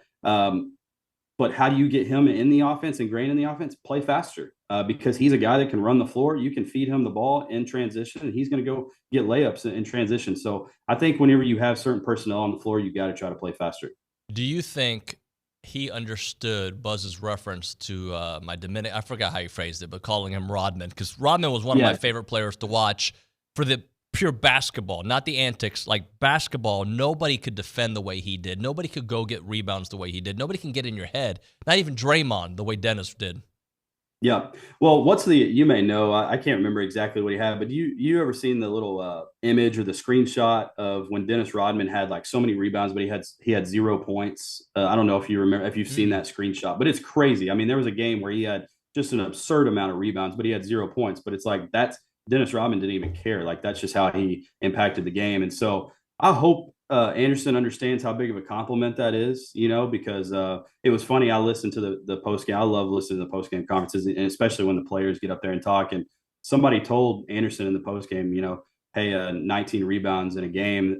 You tied the most for, was it out of conference or something like that? But the record was 23, right? The record's 23, but my point was Anderson, he was like, well, what was the record, And so he wanted to know, he wants to know what that record is so he can kind of chase that down. So that was really cool to see. You mentioned his offense not really being there, but it's funny. Every once in a while, he'll hit a three. You're like, don't take that. Oh, okay, I'm good with that. Yeah, and that's like Solomon. I think we talked about that earlier on this year about Solomon kind of doing the same thing. And so, if he can be that from time to time, great, and to be honest, with some of the shots we take, why not? I mean, heck, with him taking a shot from deep, I mean, some of the shots we take are just as bad. So, I would rather him maybe take a shot. So, hey, Justin, we've talked so much, yet we haven't really touched on Hayden Hefner, a guy that like he just has improved each year, and they all have. Wade's better, like they all improve, right? But I think Hefner, like his value to this year's team, I don't think I saw it coming. Yeah, I think we talked about it earlier on. Like you were surprised, just kind of from talking about what his freshman year looked like to now, and you said you liked him as a freshman, and I did too. But it's just kind of been surprising to see the growth of him. So we talked about speeding the game up when certain guys are in. When Jace and Hayden are in, I feel like those are two guys that you can slow the game down and run sets for them because you're looking to get them set shots. You're looking to get them coming off screens and stuff like that. And so I think Hayden can definitely be that guy for you. And I've been really impressed what he's been able to do shooting the ball and how well he's filled it up here lately. And especially this last game, I heard him talk again in the post game and talked about just shooting it with confidence. And that's what you got to tell shooters. I used to tell shooters this. If you miss a shot, you just got to understand what the percentages are. And you got to understand that, hey, if you're a 40%, 35, 30% shooter, you got to know what those law of averages are. And you got to know that if you miss one, there's a pretty good chance that next one's going in. And so I think Hefner's shooting the ball with confidence, and that's what we need. Justin, let's close out with this. Is there anything that sticks out from Buzz that he's coaching differently with this year's squad, especially with some of the personnel issues he's had to encounter? Yeah, I definitely think offensively, they're rebounding the ball better. And so we talked about that earlier on. But I also something that I'm not going to say that I don't love or that I do love, and I'm sure Buzz would be able to back it up with stats and statistics and all that. But I don't know if you've noticed, but and a lot of teams do, it's not just Buzz, but the way that we're closing out guys, we leave our feet a lot. And just some old school basketball junkies would probably cringe seeing that. But I think a lot of times when we're leaving our feet to close out, it's because we're trying to disrupt the vision of shooters. But sometimes that puts us in a really bad situation on help and drives and stuff like that. And so, I would be curious. I'd love to go into practice and see that and just hear his side of it and hear his take on why they're doing that. Because I don't think it's a bad habit they're practicing. I think they're doing it because they're coached on it, because so many of them do it. And so I would love to see kind of what the reasoning is behind that. Justin, great stuff, brother. Merry Christmas. Talk to you soon. Merry Christmas. Thank you. All right, Justin Lanham there on the Brian Foley Law Hotline. All right, just as a reminder, Hayden Hefner, 24 points in that game. That was a career high for Hef. So big time performance from him. Anderson Garcia, 9 and 19. Also a career high in rebounds for Anderson Garcia. Jace Carter, 10 points, 12 rebounds, right? And obviously Boots did not play in that game. So, look, Houston Christian, say it about the competition, but they played different guys. They played different types of minutes. And, they got one more before conference play, right? They'll close out 2023, I think, on the 30th. Then we get into conference play. When we come back here on TexAgs Radio, we'll try to get to some of your text messages at 979-693-1150. Of course, if you got any opinions on, your intrigue, your interest in tomorrow's Texas Bowl, we'd love to hear it. 979-693-1150. That is the Brian Foley Law Hotline. All right, right now, as the year is coming to a close, the Association of Former Students wants to thank you to the Aggie Network for their generous support throughout the year. By the way, they are an independent 501c3 nonprofit organization supporting Texas A&M and Aggies everywhere. The association would not be able to help musters across the world host ring days throughout the year and support A&M clubs who provide scholarships and assistance to students in need without your generous support out there. In this season of giving, would you help Aggie Network spread some holiday cheer by considering making a gift to the Association of Former Students? You can renew your Century Club membership if you haven't done so already. You can become a first-time member or give a gift of membership to another Aggie out there. The association works hard year-round to be there for Aggies, and they cannot do it alone. To make a gift today, visit tx.ag/cheer23. Again, that is tx.ag/cheer23. It is the Association of Former Students.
Hey, welcome back in. TexAgs Radio presented by David Gardner's Jewelers, Rollo Insurance Studio.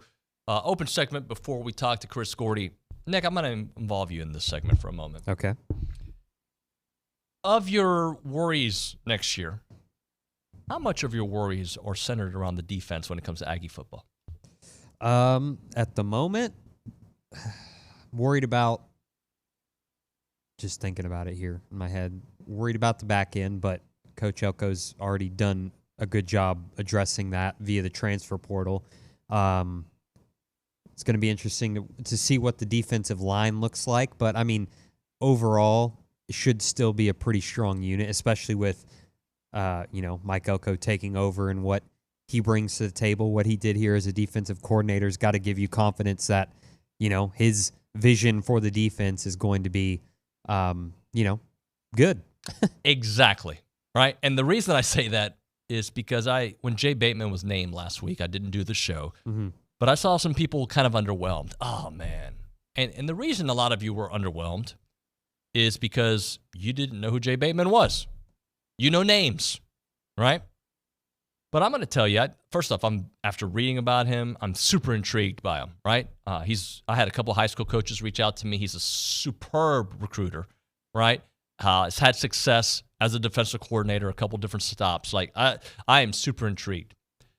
But before they named a defensive coordinator, we were all in on Elko's defense, right? Like, were you worried about the defense when they hired Elko? No. So why would you be worried now after the defensive coordinator's named? It's like when you have, sorry for using his name again, Lane Kiffin as your head coach, you're probably not going to worry too much about the offense. Same with Sark, Kirby Smart. You're probably not going to worry about the defense, right? Yeah, many of you know who their defense coordinator is, but many of you don't, right? And only because he was a candidate, he was a message board candidate for the A&M job.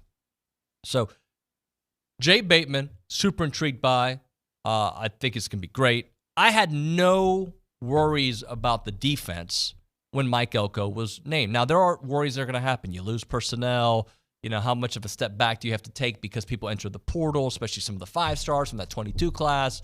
Like, that stuff, doesn't matter who the defensive coordinator is. You're going to have those worries, right? But let's be honest. Not many of you do the research of all the coordinators in the country. Like, names. Like, oh, this guy's up and coming. He's going to be a head coach. How about hiring a guy that's completely fine being a defensive coordinator and running the system that Mike Elko wants him to run, and the two collaborating together on an incredible defense? How about that? So my level of concern today, December 26th, isn't very high. It isn't, right? And it shouldn't be. Now, we're going to have concerns because we have not seen success at Texas A&M in a long time, right? The kind of success that we all envisioned. And unfortunately, 90 miles down the road, they are having really good success, and they are, I think, in a better position to enter the SEC than I thought they would be 2 years ago when it was announced. And A&M is in a worse position.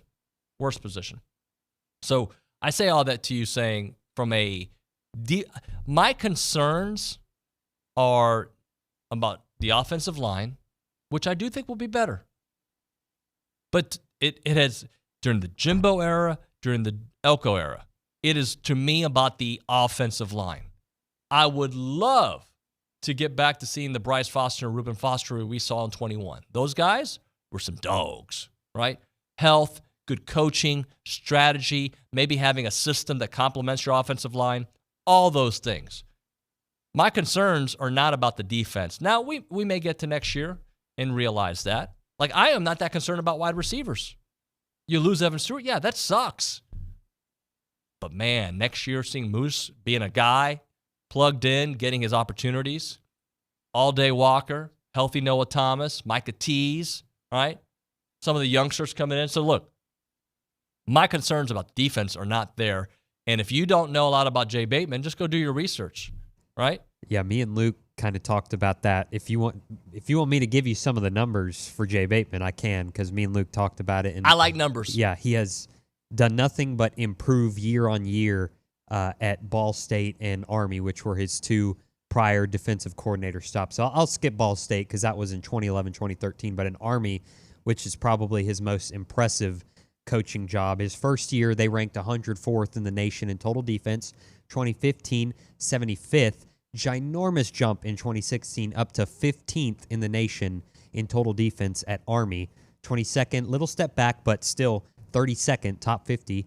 And then in 2018, his final year, top 10 in the nation, allowing 17.7 points per game, 10th in total defense. So, I mean, if you think about what he had at Army and think about what he's inheriting here at A&M, you think, okay, well, at least you're starting off with the top 50 defense year one, and then year-on-year improvement. My gosh, where can that go? So just really exciting. That hire, once you look at it a little bit deeper, really exciting. Yeah, I'm super excited about it, as I think we all should be.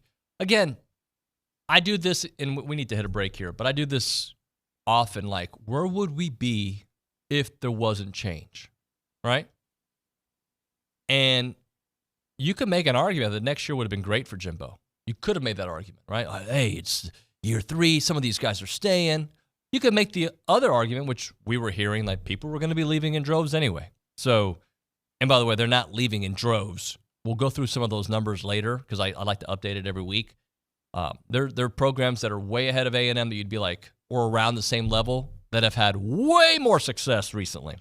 We'll hit a break. We'll come back and talk a little bit with Chris Gordy from Locked On SEC and iHeartRadio, chit-chat a little bit about some big storylines there in the SEC. By the way, there are 230 of you watching here on, I think, a holiday for most of you at home or wherever you may be listening or watching. If you're watching on YouTube, can you please like and subscribe? We only got 41 likes. Let's get that. With 230 people watching, let's get that above 100. If you haven't subscribed yet, we're trying to get to 14,000. It'd be great to get to 14,000 by the end of the year, which is a few days away, right? What are we at, Nick? 13.6? Yeah, I believe right around there. Yeah, I mean, we're not that far, right? So it'd be really nice to get there to start the new year off. Well, obviously, we have way bigger goals than 14,000. And those of you who watch us on the CW, we thank you so much for watching us there. I hear from you all the time, especially at the gym or at church around town. I love running into you guys. And, of course, The Zone, our partner since day one. We love you guys very, very much. Let's hit a break. We'll come back with Chris Gordy, and we'll chit-chat about those storylines in the SEC. But right now, I need caller number 1. We're going to give you a free car wash right now from Aggieland Express Car Wash in South College Station off of William D. Fitch and Greens Prairie.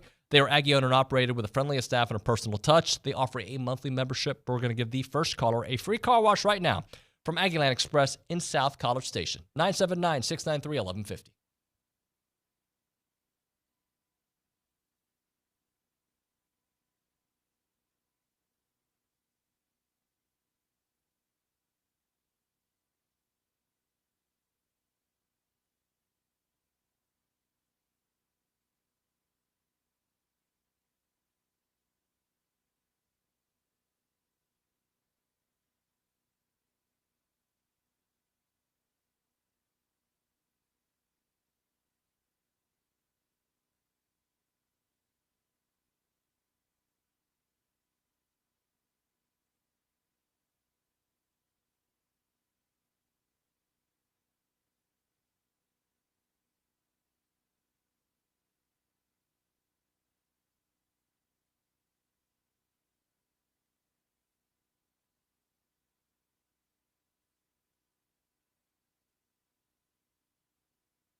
Welcome back into TexAgs Radio, presented by David Gardner's Jewelers Rollo Insurance Studio. Frank, I saw you on hold wanting to talk defense. My apologies. We'll get to you if you want to call back around 9:50 or so.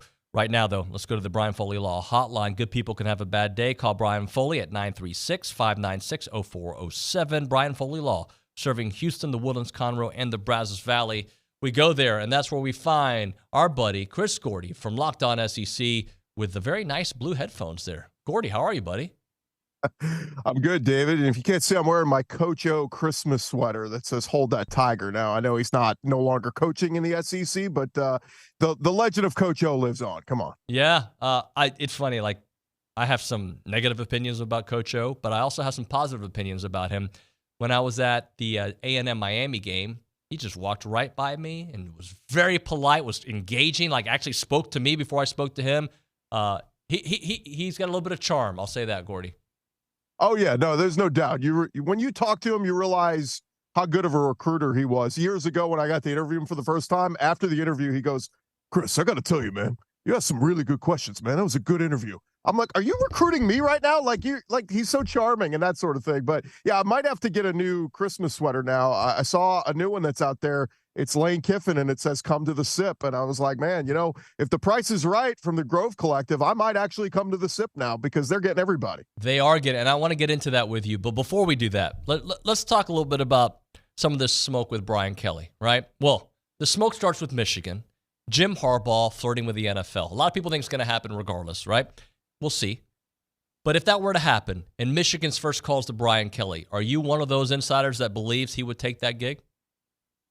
Yeah, I mean, look, my buddy Matt Moscona is on the beat there. He's got a lot of sources, and I saw he put out there that, put that out a couple days ago, just kind of chitter chatter, and it makes sense. I mean, if the Michigan job opens, it's one of the best jobs in college football, hands down, and they're going to come call for a lot of people. And how many people would be willing to make that jump? Well, Lane Kiffin any other year at Ole Miss, I would have said he probably would have, but right now he's got such a loaded deck. I don't know if he'd leave for anything right now coming, for Ole Miss.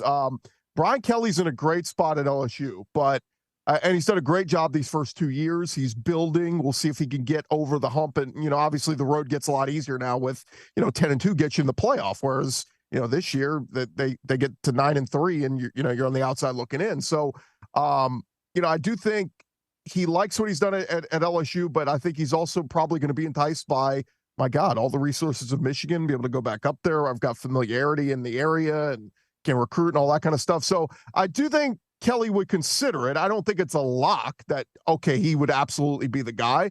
And I also think like Michigan, they're going to have a short list of people. He'll be on that list, but I don't know if Brian Kelly is number one, hands down. That's who we want if Harbaugh leaves. And so it's very intriguing. I love the Ian Rappaport, report that came out over the weekend. It said, look, he's basically got like $100 million offer on the table. He could take it, but it's the NFL caveat in there that basically Harbaugh, if you take this, you are a college coach through and through. You can never leave Michigan for the NFL. And so I think he's got a lot to think about there. And I think there's a lot of stuff going on behind the scenes where there have been discussions about, do we want to keep Jim Harbaugh long-term with the sign stealing and all that kind of stuff. So it's going to be fascinating to see how this plays out. I do think ultimately Harbaugh maybe does stay at Michigan and signs that, but man, until it happens, it's all going to be up in the air. And if he jumps to the NFL, man, all hell will break loose because there are going to be some programs scrambling for their next head coach because Michigan's going to steal somebody out there. All right, so let's play it out. Michigan potentially steals Brian Kelly. What does LSU do? Yeah, Jimbo I have Fisher. no idea. Come on. Yeah, I mean that is disaster scenario for LSU. I honestly don't know where you would go at this point. I mean, you've already secured a recruiting class. I think a lot of other schools are, they're hitting up the portal and all this kind of stuff. And so, yeah, I honestly don't even know a name I would throw out there. I mean, maybe you call Lane Kiffin. I mean, maybe some of those kids that signed with Ole Miss, so you can get them transferred to LSU. But I don't know where they would go. It would be an utter disaster for Scott Woodward and company. So that's why I kind of lean towards. I mean, I just it's fun to kick around, but I think, like I'd say, probably right now, 70% chance Brian Kelly's staying at LSU, even if the Michigan opens up, but we'll see. Well, how good can LSU be next year, considering Jaden Daniels moving on, some of the other changes that are coming as well? Like, how good do you feel about them next year?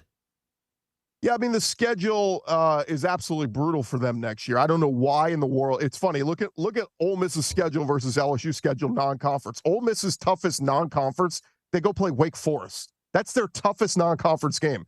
LSU opens with USC in Las Vegas, and in week 3 hosts UCLA. Keep in mind, those are 2 Pac-12 teams that are now going to be Big Ten teams. Why in the world you would schedule 2, big-time programs like that? And I get UCLA's kind of been down, but like, why would you schedule that? Like, the whole requirement is, that Greg Sankey wants you to play a Power 5 team. That could be Indiana. That could be Wake Forest, like Ole Miss is playing. It doesn't have to be UCLA and USC. And so, I don't know why LSU didn't try to move one of those games when they scheduled the non-con with USC. Push the UCLA return home trip. This is a home and home from when Coach O went to UCLA years ago. I would have asked them, can we push that down the road somewhere, because it's brutal. And then you consider you got to play Alabama, you got to play Oklahoma, you got to play A&M. I mean, the schedule's really, really tough for LSU next year. Now, the good thing is they at least have the tough part figured out. Garrett Nussmeier, has been waiting in the wings. He's looked good at times when he's played. So you got the starting quarterback figured out. The receiving core looks pretty good. Kyron Lacey's going to be coming back. Defense, huge questions. I mean, it's funny. We thought Matt House, was going to be the guy that they were going to fire, and they still haven't made a move. It sounds like they're probably going to end up keeping him. I've heard some rumors that they will add around him. Bo Davis, the D-line coach from Texas, he's a former LSU Tiger. Rumors are he might end up at LSU. Corey Raymond got let go by Florida. He could maybe end up back at LSU. So maybe some support staff around Matt House, but the biggest problem is you got to replace Mike Denbrock now. He leaves to go to Notre Dame. This is the guy who just ran the offense for the Heisman Trophy winner. And, they're going to audition Joe Sloan, who's the quarterback's coach, who was an OC before, I think, Louisiana Tech. Like, he's got some experience. So we'll see, we'll see where they go from there. But, yeah, that's a huge hire for Brian Kelly to figure out this late in the game. I mean, A&M goes and gets Colin Klein, one of the big names that was out there. It's like, all these dominoes have already started to fall of people building staffs, and LSU could kind of get caught with their pants down. Talking to Chris Gordy here on TexAgs Radio. Chris, your neck of the woods tomorrow, the Texas Bowl. How much interest do you have in that game? It is at NRG, so I assume a lot of the media will be out there covering it. But considering A&M's got not many players coming back, right? There's a lot of players going to the NFL, or at least starters, I should say. Some people in the portal. You got Oklahoma State. I think they're bringing most of their team. Yeah, that's what I've heard. Is everybody I've talked to, around Oklahoma State says that, that they're coming in and treating this like they want to win. And so it's going to be difficult. Like, it's going to be like a road environment, because there's going to be a crap ton of A&M fans there. And that's the fun part. Full disclosure, Texas Bowl, they've done advertising with me on 790 and our Locked On SEC podcast, and been a part of that bowl game the last couple of years. It's been so much fun. I mean, last year Ole Miss brought a huge crowd, and then Texas Tech just absolutely, took the air out of the building in the first quarter and never looked back. And Lane Kiffin looked like he was in over his head in that game. I wonder how much A&M can do the whole rally around, everybody like, okay, this guy's out. Come on, guys, let's go give it our best. That only takes you so far. Ultimately, talent does have to win. But again, I think they'll have the home field advantage. I think there's going to be, probably 70-30, I'd say, Aggie fans in the stadium. And so hopefully a lot of Ag fans get out there and tailgate and come, just come have some fun, have some beers, cheer your head off, and let's see what they can do. Because I actually thought Elijah Robinson had a tremendous game plan in the LSU game. Like, they said, oh, Jaden Daniels, Heisman Trophy winner, let's just keep moving the chains, methodical, run clock, and shorten this game up and see if we can't get out of here with a victory. And first half, it was great. And then, of course, second half kind of got away from them. But I do think they're going to put in a good game plan. We'll see what they can do. Talking to Chris Gordy here on TexAgs Radio. All right, you mentioned Lane Kiffin, the portal king that he calls himself. He's killing it. He's got a great squad coming back next year. They get Walter Nolan. How good of a fit is that? And what do you think about that whole ordeal?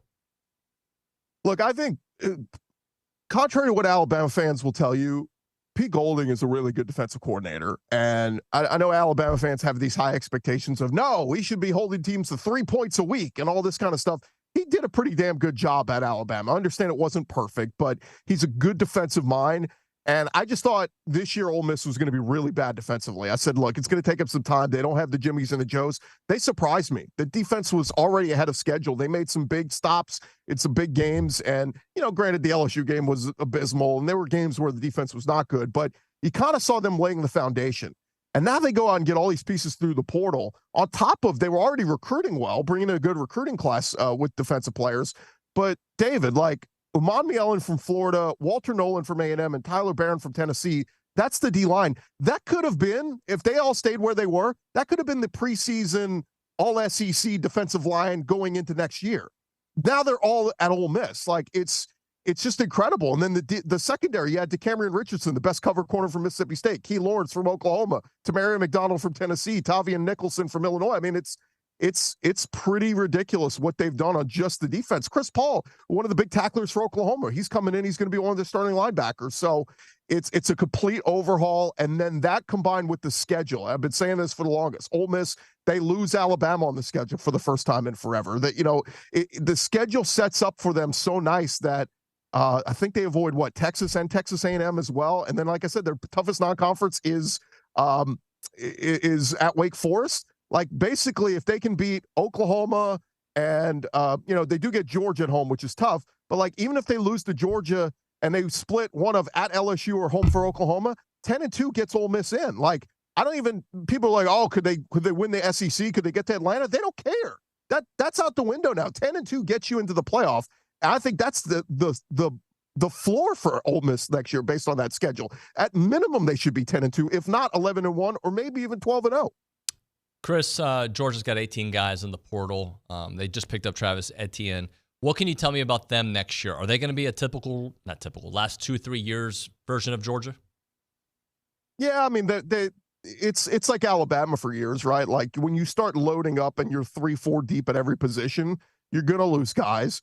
I was actually surprised that they lost Jamin Dumas-Johnson to the portal. He went to Kentucky. I thought that was a little surprising. Brock Vandegrift leaving wasn't a surprise. Carson Beck's coming back. You got Gunnar Stockton waiting in the wings. So that wasn't a shocker. But Carson Beck coming back with all the pieces they're adding, they just picked up a wide receiver from Miami who was very productive, had like 900 yards last year. Like, they've got some really, really good pieces coming in on top of the guys that are coming back. And so, Georgia's going to be just fine. They'll be right in the mix. Trevor Etienne was one of my favorite running backs to watch at Florida. Very productive these last 2 years. He's going to plug right in as a starter for Georgia on top of the guys behind him. Keep in mind, Branson Robinson got hurt in the preseason. He'll be back. I mean, there's just so many pieces they have. So, look, Georgia's losing pieces in the portal, no doubt, but they bring back Small Munden. They bring back, they're going to have all Malachi Starks, all these great pieces that they've had. Georgia's going to be right there back in the mix again. Gordy, I appreciate it, man. Thanks so much for joining us. Yeah, anytime, David. Take care, buddy. Chris Gordy there on the Brian Foley Law Hotline. We'll hit a break. We'll do an open segment, and then we'll get to the 10 o'clock hour. If you want to be part of the show, 979-693-1150. It's TexAgs Radio.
TexAgs Radio, presented by David Garner's Jewelers Rollo Insurance Studio. Let's go to the text line. Matt in San Antonio there says, I think some Aggies may be skeptical of Jay Bateman because under Jimbo, there was so much stress placed on the defense to perform well due to our offensive issues. If you have a good offense, while you would be certainly want an elite defense, just having a competent defense can win you a lot of ball games if the offense is humming. Matt in San Antonio. Maybe that's what some people are dealing with. I just think we all fall in love with names. And, like, I doubt. By the way, this isn't a real talking point, by the way. I want to make sure that people realize, like, there isn't that much skepticism about Jay Bateman. I just, I read on the board, some people are like, I'm underwhelmed, ho-hum, something like that. And I would think, and I don't know what you guys are thinking, but I think it's because most people didn't know the name. I'm not worried about Jay Bateman at all. I'm not worried about Mike Elko. I am worried of what 2024 can mean for this program because a big year in 24 sets you up nicely, right, and get some momentum back. A bad year, it's just the fourth straight year, right? Fourth straight year of not living up to expectations. We are in no way, shape, or form in a position to talk about how many wins next year. We don't even know the team, right? I know the culture is going to be better. And for that alone, culture and really just somebody else pushing the buttons to me gives me a lot of hope for next year. Lots of hope. But if I can get my strength and conditioning figured out, which it looks like they have, right? They figured it out, and get my offensive line taken care of, then I'm good. Like I feel like you're trending in the right direction. I don't know. Look, to get Gordy talking about Ole Miss, they should go 10-2 with that schedule and be in the playoffs. 10-2 should be the bare minimum we expect from this program. I'm not expecting that next year. I'm not expecting anything yet. I want to see how the rest of this shakes out, how the next signing day finishes out, how the portal finishes out. I believe, I might be wrong here, I believe A&M has 8 portal entries. Might be 6. I think it's 8. And I think we had 12 during the Jimbo era. There's going to be some more faces, guys, some new faces. And you heard Elko talk about, like, this year they're going a little bit heavier in the portal. The future, hopefully, is not, is more on signing day and getting those high school recruits. But you got to fill some holes. You got to fill some gaps. And they still got a lot of gaps to fill. All right, let's hit a break. When we come back here on TexAgs Radio, we'll talk to Tom Hart. Haven't talked to Tom in a bit. Get his thoughts on everything happening, bowl game, you name it, that and more. You're listening to TexAgs Radio, presented by David Garner's Jewelers.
And we are back, TexAgs Radio, presented by David Gardner's Jewelers, Rollo Insurance Studio. Let's go straight to the Brian Foley Law Hotline. We're joined by ESPN's Tom Hart. Tom, good morning, buddy.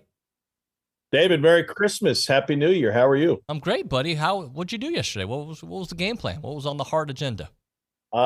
Nothing. Got up in the morning, fixed some coffee, opened some gifts. No stress, no travel, no running around.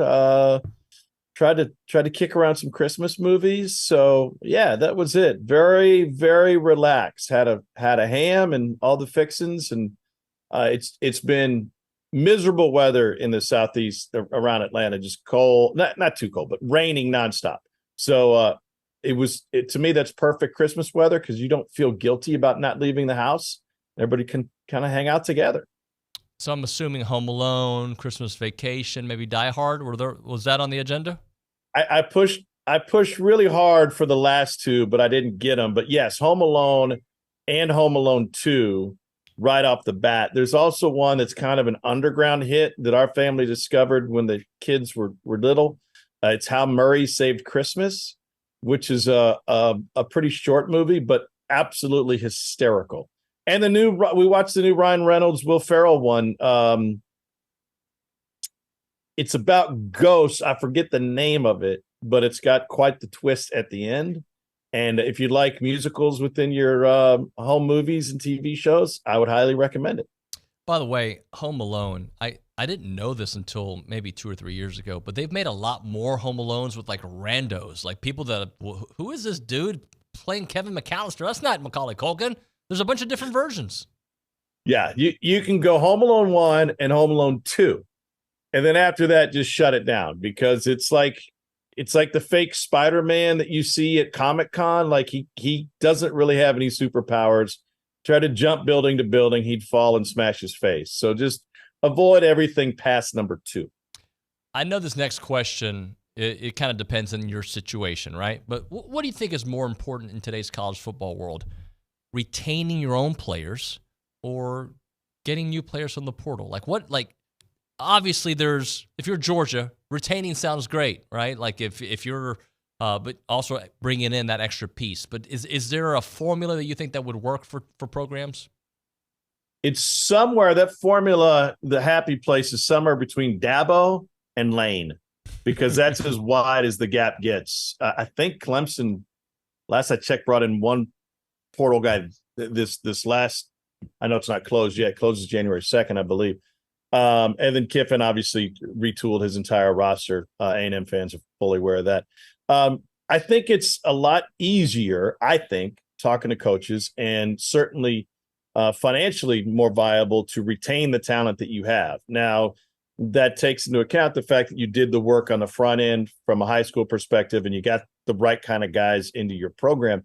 But I don't think that money is ever ill-suited, the time and energy that you spend on high school recruiting, because think of it this way: if you go after the top guys, and that's the neighborhood that you live in, chasing 5 stars and grabbing 4 stars, and you miss on a couple, well, those guys might be back in the portal.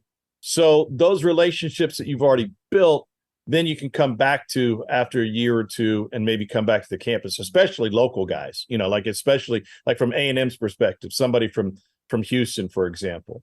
And I think we'll see a lot more of that. Guys figure that they'll be happier if they come back closer to home. So I think, David, the question is, what are your resources? Like, how deep is that bucket?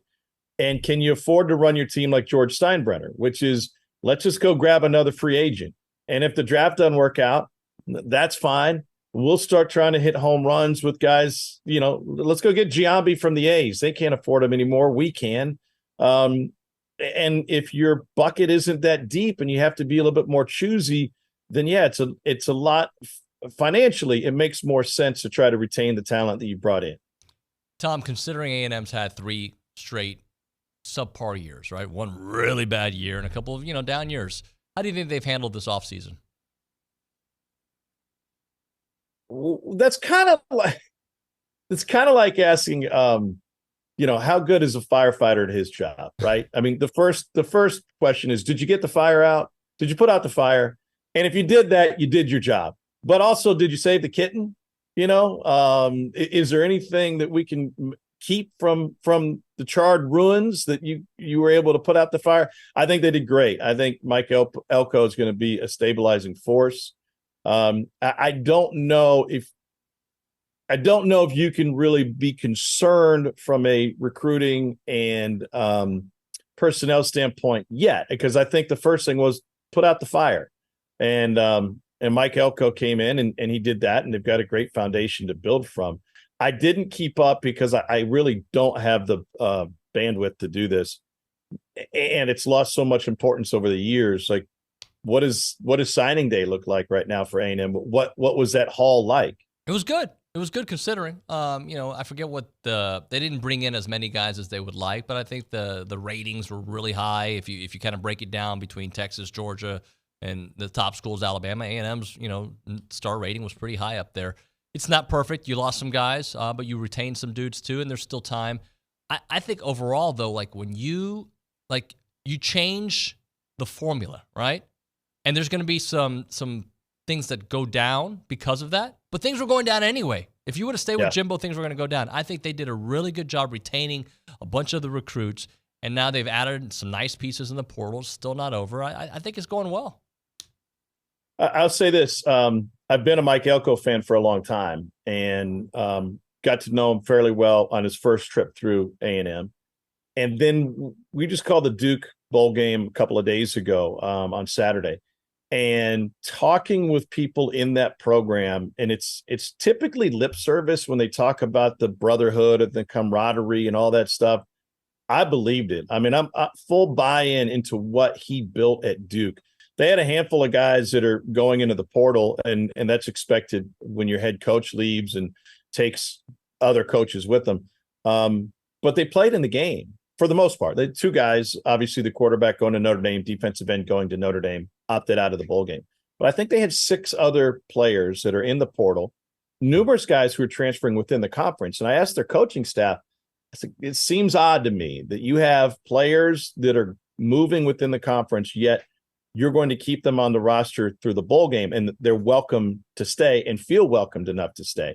And the answer across the board from the players and coaches was, hey, man, we built something really special here. They helped get us here. They deserve the opportunity to play in the game because it's a tight-knit group and it's a brotherhood. And I think it's a great sign for what Elko is going to bring to A&M. There are a lot of programs that say that or claim that, and then when push comes to shove, everybody's out the door, and it's not as, I guess, honest as it seemed on paper. I think it's a great sign for Mike Elko and the program going forward. Speaking of games, tomorrow, it's the last game of the Jimbo era, but it's not really the Jimbo era. It's the Elijah Robinson era. Mike Elko's influence probably isn't there, yet he is the head coach. He's getting the talent for next year. There's a lot of players not playing in this one. When you see, how much interest is there for you in this Texas Bowl against Oklahoma State? There's always interest. I love every bowl game. I think, I'm intrigued by what happens. I remember back, somebody can fact check me on this, but I believe it was the final game of the Sumlin era, the Music City Bowl, and it may have been against Lamar. I did the Music City Bowl like 3 out of 4 years, so my opponents get mixed up here a little bit. And I think Jake Hubenek started the game. Like, they're down to nobody at quarterback, and the question was like, well, who's going to play in this game? And that was before the portal was the portal, right? So yeah, I'm intrigued. I will watch. I want to see what Ollie Gordon does. I think he's an elite running back, and it's fascinating to me that they were able to hold on to him going forward into next year. I think that was just announced today or yesterday, so that's good. But David, who's going to play for A&M? Still trying to figure that out. I mean, defense is a little thin, right? You got some guys going to the NFL. No Edge Cooper, right? That's a problem. Your cornerbacks are going to be super young. I think your offensive line is pretty much retained outside of Layden Robinson going into the NFL draft. You get Chase Masantas back there. Your running backs in and out of both practices, but they're all there. No Evan Stewart, but Moose Muhammad, who I thought needed a bigger role this past season, is going to get that opportunity along with Jade Walker. So, look, there's a lot of players not playing, which just makes it interesting to kind of gauge the kind of team you have, especially knowing that Oklahoma State's such a good running the football. A&M was really good at stopping the run, but they don't have a lot of those players on the defensive line anyway, so it'll be interesting to see how that plays out. Well, you hit the key word, and I hate to sound like a coach here, but the key word is opportunity, and we see it every bowl season. I called the LSU game in Houston a couple of years ago when they had 35 scholarship players available. They had a wide receiver start a quarterback, but they looked at it, and that team looked at it as an opportunity to go out and play ball and have fun, those that stuck around. And yeah, whether it's Muhammad or others, like, okay, this is your chance to show what you can do, and we're going to go to you a lot. Go out there and make plays. And bowl season is full of guys who have either gone out on a bang or kicked off their next season with a big night under the lights. It's going to be a huge television audience. It's a great window at 9:00 Eastern on ESPN. I don't think there's another game opposite it at that time. Yeah, go out and show what you can do and ball out. And I think the players will recognize that, those that are still in uniform. Do you think Jim Harbaugh goes to the NFL next year? That contract's really interesting they put together for him, right? I mean, Michigan compiled, according to reports, a monster contract for him. I forget what the annual payout is, 10, 11, 12 million or something. But the hook is he can't go to the NFL. The headline I saw said in 24, which is kind of obvious, but maybe there's a limit further than that. I think it depends on how things close out for him. I mean, he's a really unique guy, and he's got this inner drive that most people don't have, but you never know exactly where the motivation comes from. I would have said when the beginning of all this Michigan drama started, he's gone. He's out the door. He's probably tired of having the NCAA hanging over his head, and they've got, investigations ongoing. Just skip out and go find a perfect NFL spot. But he's tried that before, right? And it felt like Detroit would have been a great spot for him, but either he wasn't wanted or they couldn't, it wasn't the perfect situation for him. Michigan feels like his home. It feels like the perfect situation for him. And I, for one, as annoying as some of his antics get, I think he's great for college football. I mean, college football is a soap opera. It's full of drama. There's nothing, as much as we love the tradition, there's nothing traditional about it in how people act and react and all the changing times. And with the changes in conferences coming next year, I think Michigan would be a lot of fun to follow if he's still there. Yeah, it's interesting. College football's got so many of those personalities in their own way, brings so much to it. I mean, I think Jimbo brought a lot to college football with his personality. Lane Kiffin, look, there's certain things I don't like about him. There's certain things I do like about him. But what do you think about Ole Miss next year? All the talent they have accumulated there at Ole Miss. I don't know if they're the favorite, but Chris Gordy was on earlier talking about their schedule. They have a cakewalk schedule next year. By the way, you could make a case and have a show about like how college head coaching personalities have taken over what used to be the NFL, like Bum Phillips and those guys that brought these huge personalities to the game every weekend. Yeah, I think what was getting in Lane's way and the frustration we saw from Lane Kiffin, from Mark Stoops, from coaches that were this close, who thought that they had great teams, did have great teams, but didn't have elite teams. And they learned the hard way, the chasm between themselves and Georgia or themselves and Alabama, Georgia especially this year, the whooping they put on Lane and Ole Miss when Ole Miss went into that game with momentum. And Kiffin has learned he's got to be in a position as a head coach where he can trust his defensive coordinator and his defensive coach. And I think he's gotten there. And now with the pieces that they've added, they're taking another step forward. I don't know. All the pieces are in place, but this will be a fantastic experiment in, can you build a championship contender in this way? Or is Dabo right? It's kind of like the two philosophies button heads here. Dabo says we're going to stick with the guys that are in our program. Lane says every position is open for competition.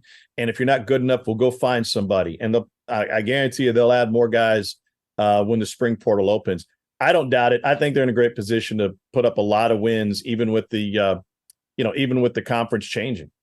Talking to Tom Hart here on TexAgs Radio. Tom, do you have any empathy for Florida State considering, I mean, I'm sure you do. I mean, they're 13-0 or 12-0 and 13-0. They should be in the playoffs. I understand why they're not.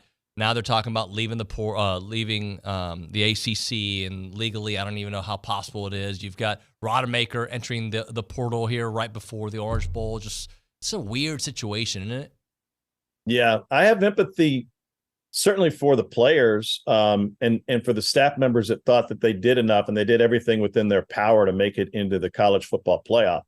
And I have empathy for the fan base, which is obviously frustrated by the inconsistencies from the playoff committee, and you don't have to look that far to find it. You can obviously make an argument, and it's been driven into the dirt, them versus Alabama versus Texas. But then what the committee did with SMU versus Liberty goes 100% against how they judged Florida State in that same regard.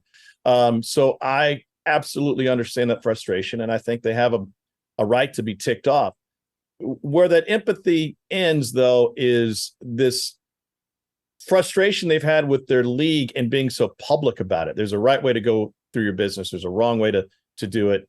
If they would think about it this way, if they wouldn't have spent all off season tearing down the ACC, and instead you could take a page from John Calipari's playbook. When Calipari was at Memphis, and Conference USA was a decent league, but nowhere near on the par of the SEC or the Big 12 or the ACC. He constantly promoted the league every single game. He talked about how great UAB was and how great Houston was and how great these other programs were, because he knew if he built up the league, it would help the national perception of his own program. Florida State chose the other tack, and they tore down the ACC every chance they got. I just don't know that there's a home for them on the other side of all this. I don't know that there's interest from the SEC in adding them at this moment. 5 years, 6 years, 10 years down the road. And by the way, they're going to go through this thing. There's no easy, quick out like some of these other programs have had this past year. They're going to be in the ACC for at least another year, if not a couple more. And I think they're being short-sighted in that there is a real avenue towards a 12-team playoff by staying in that league. Tom, strategy-wise, though, the SEC has maintained they're not going to just add to add, right? But if the Big Ten does decide to go into Florida, right, and take Florida State, and now they become much more of a national conference, does that force Greg Sankey's hand? I don't think so. I think one thing that's working against the Big Ten in this scenario is what is and where is their culture, and that has just been kind of flushed down the toilet when they added the LA schools and then the Pacific Northwest schools. I don't think that Greg Sankey is worried about, putting up geographic fences. Now he is promoted forever that everybody we've added has been contiguous to our core. And I think that is important, but the Big Ten at some point is going to be like that hog that grows big enough to get slaughtered. Like, do you keep Rutgers after all of this? Do you keep Indiana? Do you hold on to these teams once you get so big and everybody's worried about their cut of the pie? And do the television revenues continue to increase? One of the worst things that the ACC has to deal with right now is that, aside from the clause we just learned about last week where ESPN has an option, is that the SEC and the Big Ten are going to come back for bid even before they do in the mid to late 30s. So I think that's a challenge for him. But now I don't think that puts much pressure on him, on Sankey, because I don't think he is anxious to add Florida State, and that you already have geographically, you have that state. Tom, I appreciate it, man. Thanks so much. We'll do it soon, all right? David, thanks. Happy New Year to everybody, and Merry Christmas. Happy New Year, buddy. Tom Hart there on the Brian Foley Law Hotline. We'll hit a break. We'll do an open segment when we come back. 979-693-1150 is our phone number. Right now, a moment for Caldwell Country Chevrolet, Highway 21 in Caldwell, online, caldwellcountrychevrolet.com. My guy Dustin over there does a great job. Mr. Alvarado, really nice kid. He's a man. But you know what I'm saying? Like, they got good people over there, right? Like, you want to deal with Dylan Alvarado, I should say. You want to deal with good people that take care of you and are going to give you the right price at the right time in the right situation, right? When we bought our vehicle there just a year and some change ago, right? It was last summer, 2022 summer. And I'm going to tell you, the entire experience was phenomenal, right? We called, we told the folks there what we were looking for. They gave us some options. We looked, we test drove, we waited, we bought, right? Like, and just the whole experience was great. We've got an amazing trade-in value. We got to pick the right vehicle for us. We got ourselves a Tahoe. It fits our family needs. And I'm going to tell you from experience, it's the place to go. That's why R.C. Slocum goes there. That's why Billy's gone there. And many folks. Dante Hall gets his vehicles there.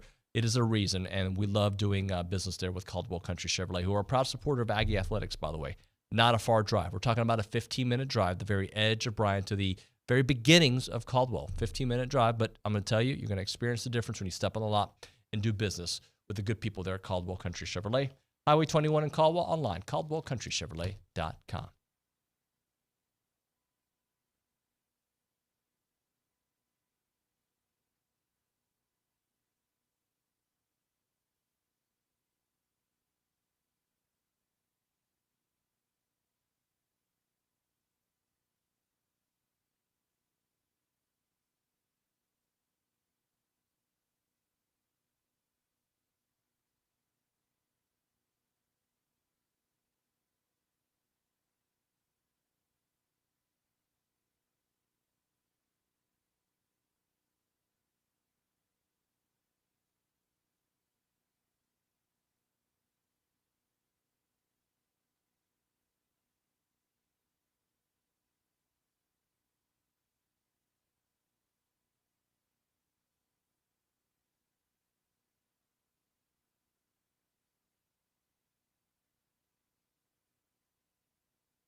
How do you think Texas A&M stacks up when it comes to the portal, in and out? Talk about that for a few minutes here on TexAgs Radio, presented by David Gardner's Jewelers, Rollo Insurance Studio. You can call us up, 979-693-1150. You can text us on that same number, and we'll gladly talk to you about that. So when you think about A&M, the perception is what? Like, Nick, what do you think the perception is when it comes to the portal? Well, I think since last year, the national perception has been it's been a mass exodus out of College Station, whether that be true or not. But I would say that's the perception. And the reality is, I mean, it's not pretty. Like but who is it pretty for? 17 guys in the portal for A&M. 8 are coming in. All right. Just for clarification purposes, Jimbo, I believe, had 12 players in those 3 seasons come in through the portal. Right. Does losing contribute to going to the portal? Nick, what do you think the answer is? Yes. Okay. Does winning contribute to going into the portal? No. The answer is yes. And this is why. Here's a Nuñoism, but I don't know if this is a Nuñoism. It does if you're not in the playoffs. That's not a Nuñoism. Okay, good. Well, then, yeah. If you're in the playoffs, and I went through those numbers with the OB earlier, I'll kind of come back to that here in a minute. But if you win, but you're not playing in a game that really matters, then yeah, people are going into the to the portal. And I'm going to give you some examples of that. A&M has 17 guys. Do you know how many guys Georgia has, Nick? It's north of that. It's 18. 18, okay. 18 guys in the portal. They've lost once in how long? Like 2.5 years? Yeah. Right? Like that's so 18 guys in the portal. USC did not have a good year, but they were a hot destination. They have 17 guys in the portal. Florida State, did they lose a game this year? They did not. Okay. 17 guys in the portal. Again, these are the same number of dudes in the portal as Texas A&M. I just gave you Georgia, who had 18, and Florida State, 17. Two of the top 5 teams in the country, top 6 teams in the country, they've got that many guys in the portal. Ohio State, did they have a pretty good year with 1 loss? They did, yeah. Knocking on the 16 playoffs. guys in the portal. 16. Okay. Oklahoma, I don't think they had a really great year. They have 15 guys in the portal, but they're a brand name. I don't think I've heard many talk about Oklahoma. Ole Miss, really nice year. This is not a huge number, but a 10-win team has 13 guys in the portal. That seems like a lot. Yeah, I think OB put it well earlier when he said probably about 10 to 15 players in the portal is probably like to be expected of every program in the country. So not surprising. So A&M, who had 2-3 down seasons, was 17, 2 above that number. Okay. Notre Dame, A&M's going to play them. They've done nice adding players. They've got 13 guys in the portal. Okay. Now, I'm going to reset what I said earlier about playoff teams in the portal, and I just find it very interesting. You do with this information as you want. Michigan, 2 guys in the portal. If they lose, will that number rise? I think if they win or lose, that number is going to rise. Well, but if they lose, it'll be on January 1st. They'll have a day. If they win, I think those dudes are going to want to stay for a national championship game. Yeah. Good point. Okay. Washington, 3 guys are in the portal. Again, they're in the playoffs. Why would you leave? You got a chance to win a national championship. Bama, 3 guys in the portal. My voice is doing like pastor thing. And then Texas with 10. Look, I don't know what to make of that number. I'm not saying it's like, oh, look at that. But I just find it, I find that number interesting 3 times more than the other teams in the playoffs. Now, there's reasons for it. Sure, I get it. But I just find that to be interesting. And I say all that to you. A&M had a coaching change. A&M has what was considered the glue to that 22 class and everybody else leaving, still with the team, and from all reports, encouraging guys to stay. But Elijah Robinson is going to Syracuse to be their DC, right? But A&M it's not ideal to lose Walter Nolan and Evan Stewart and all these. It's not ideal. No, it shouldn't be ideal, right? Like you want to keep talent.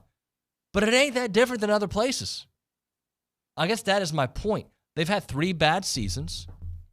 They have a coaching change. And again, things could change. 20 guys after the bowl games, I'm done. Okay.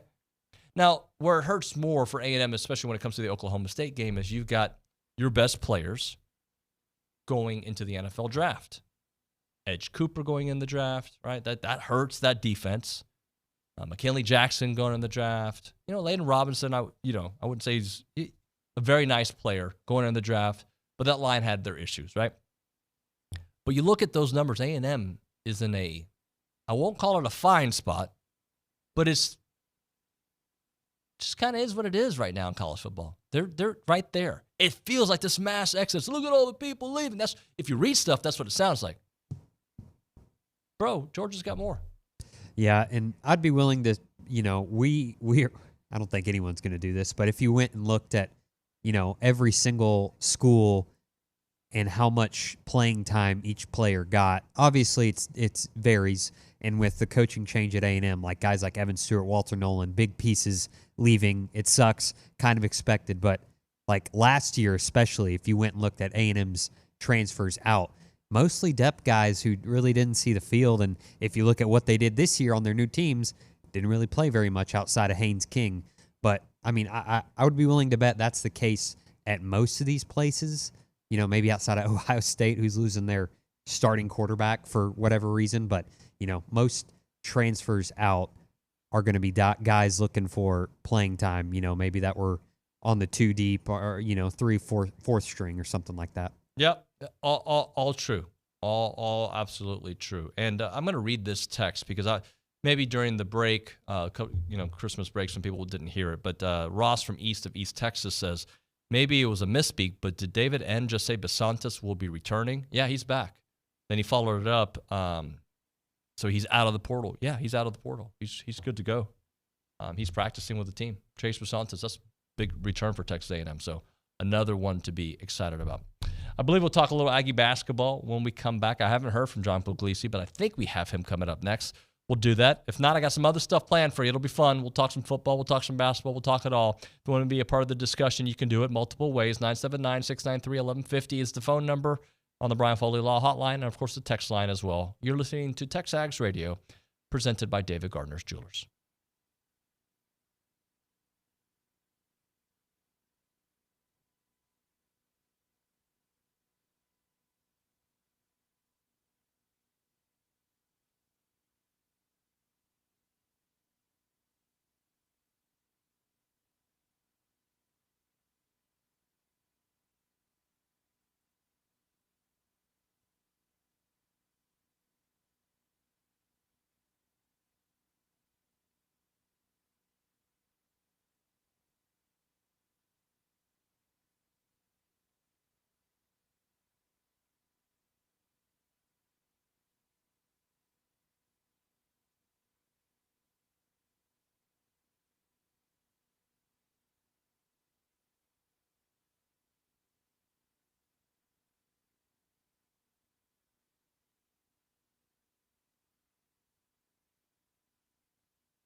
We'll talk some Aggie hoops here in a second. TexAgs Radio presented by David Gardner's Jewelers, Rollo Insurance Studio. Michael in Austin says, Aggie starters transferring out. That is the biggest difference, and I think that's a great point. But let's go through some of those names. You've got Raymond Cottrell, not a starter. Max Johnson was a starter, but he started because Connor got hurt. He was moving on. Remington Strickland moving on. Moko wasn't even with the team. Walter Nolan, big starter, 5-star out. That hurts. Jordan Gilbert hurts. I think he wanted the upgrade, but it hurts. Jake Johnson moving on. Who's kind of a paired deal with his brother. Fidel Diggs, that hurts, no doubt. Tyreek Chappelle, it hurts, but I think he wanted to get better at that position. Deuce Harmon. So Evan Stewart, sure. Any of those crippling? Yeah, I mean, losing Walter and Evan was pretty crippling, but I think you can make up that production elsewhere. And that's, luckily the defensive line's got some dudes. Hopefully you get Shamar Turner to stick around and not go to the NFL, and then you're really feeling much better about it. All right, we're going to turn our attention now to some Aggie hoops. Let's go to the Brian Foley Law Hotline. John Pugliese joining us. It was great to have my dude in studio last week. Pugliese, how you doing, buddy? Yeah, I'm good. I appreciate you. No, it was awesome being back in Aggie land. I had to see a lot of good friends, and obviously being in the studio was great. Well, we were happy to have you here, man. So since that time, the Houston Christian game took place, just your thoughts on where Aggie basketball is here a week before the new year, or less than a week before the new year. I'm just unsure what's going to happen. Like especially with the bigs. I'm really curious to see what happens with the bigs here. How do they play Henry Coleman, Solomon Washington coming up and obviously impressing in some extended minutes? I'm curious what they do coupling Henry Coleman with another big and how that kind of changes the front court for them, and then what it does for the guards with spacing and maybe the ability to play with a little bit more tempo. Are you like me? Like I'm looking at the window of opportunity to talk about, when they get everybody back to last another week. Like I feel like once you get to conference play, you are who you are. If you don't have Marble, or if Boots is having more issues, there's no more time to talk about that at the end of this week. Like I can still understand that being a talking point today as we get closer to the end of the year, but really like that's your squad. And if Marble does come back, like how fit is he going to be? Yeah, I have no idea what to expect with Marble at this point. If he does come back, great. You have another body, but how does that change the way you're playing, and what does your team look like in SEC play with Julius as opposed to maybe with a guy like Solomon Washington or Wildens in the front court? I think the biggest difference for me is minutes with Wade Taylor and Boots on the court. I think they need more minutes together heading into SEC play. I think they need to mature together a little bit here and spend some more time playing.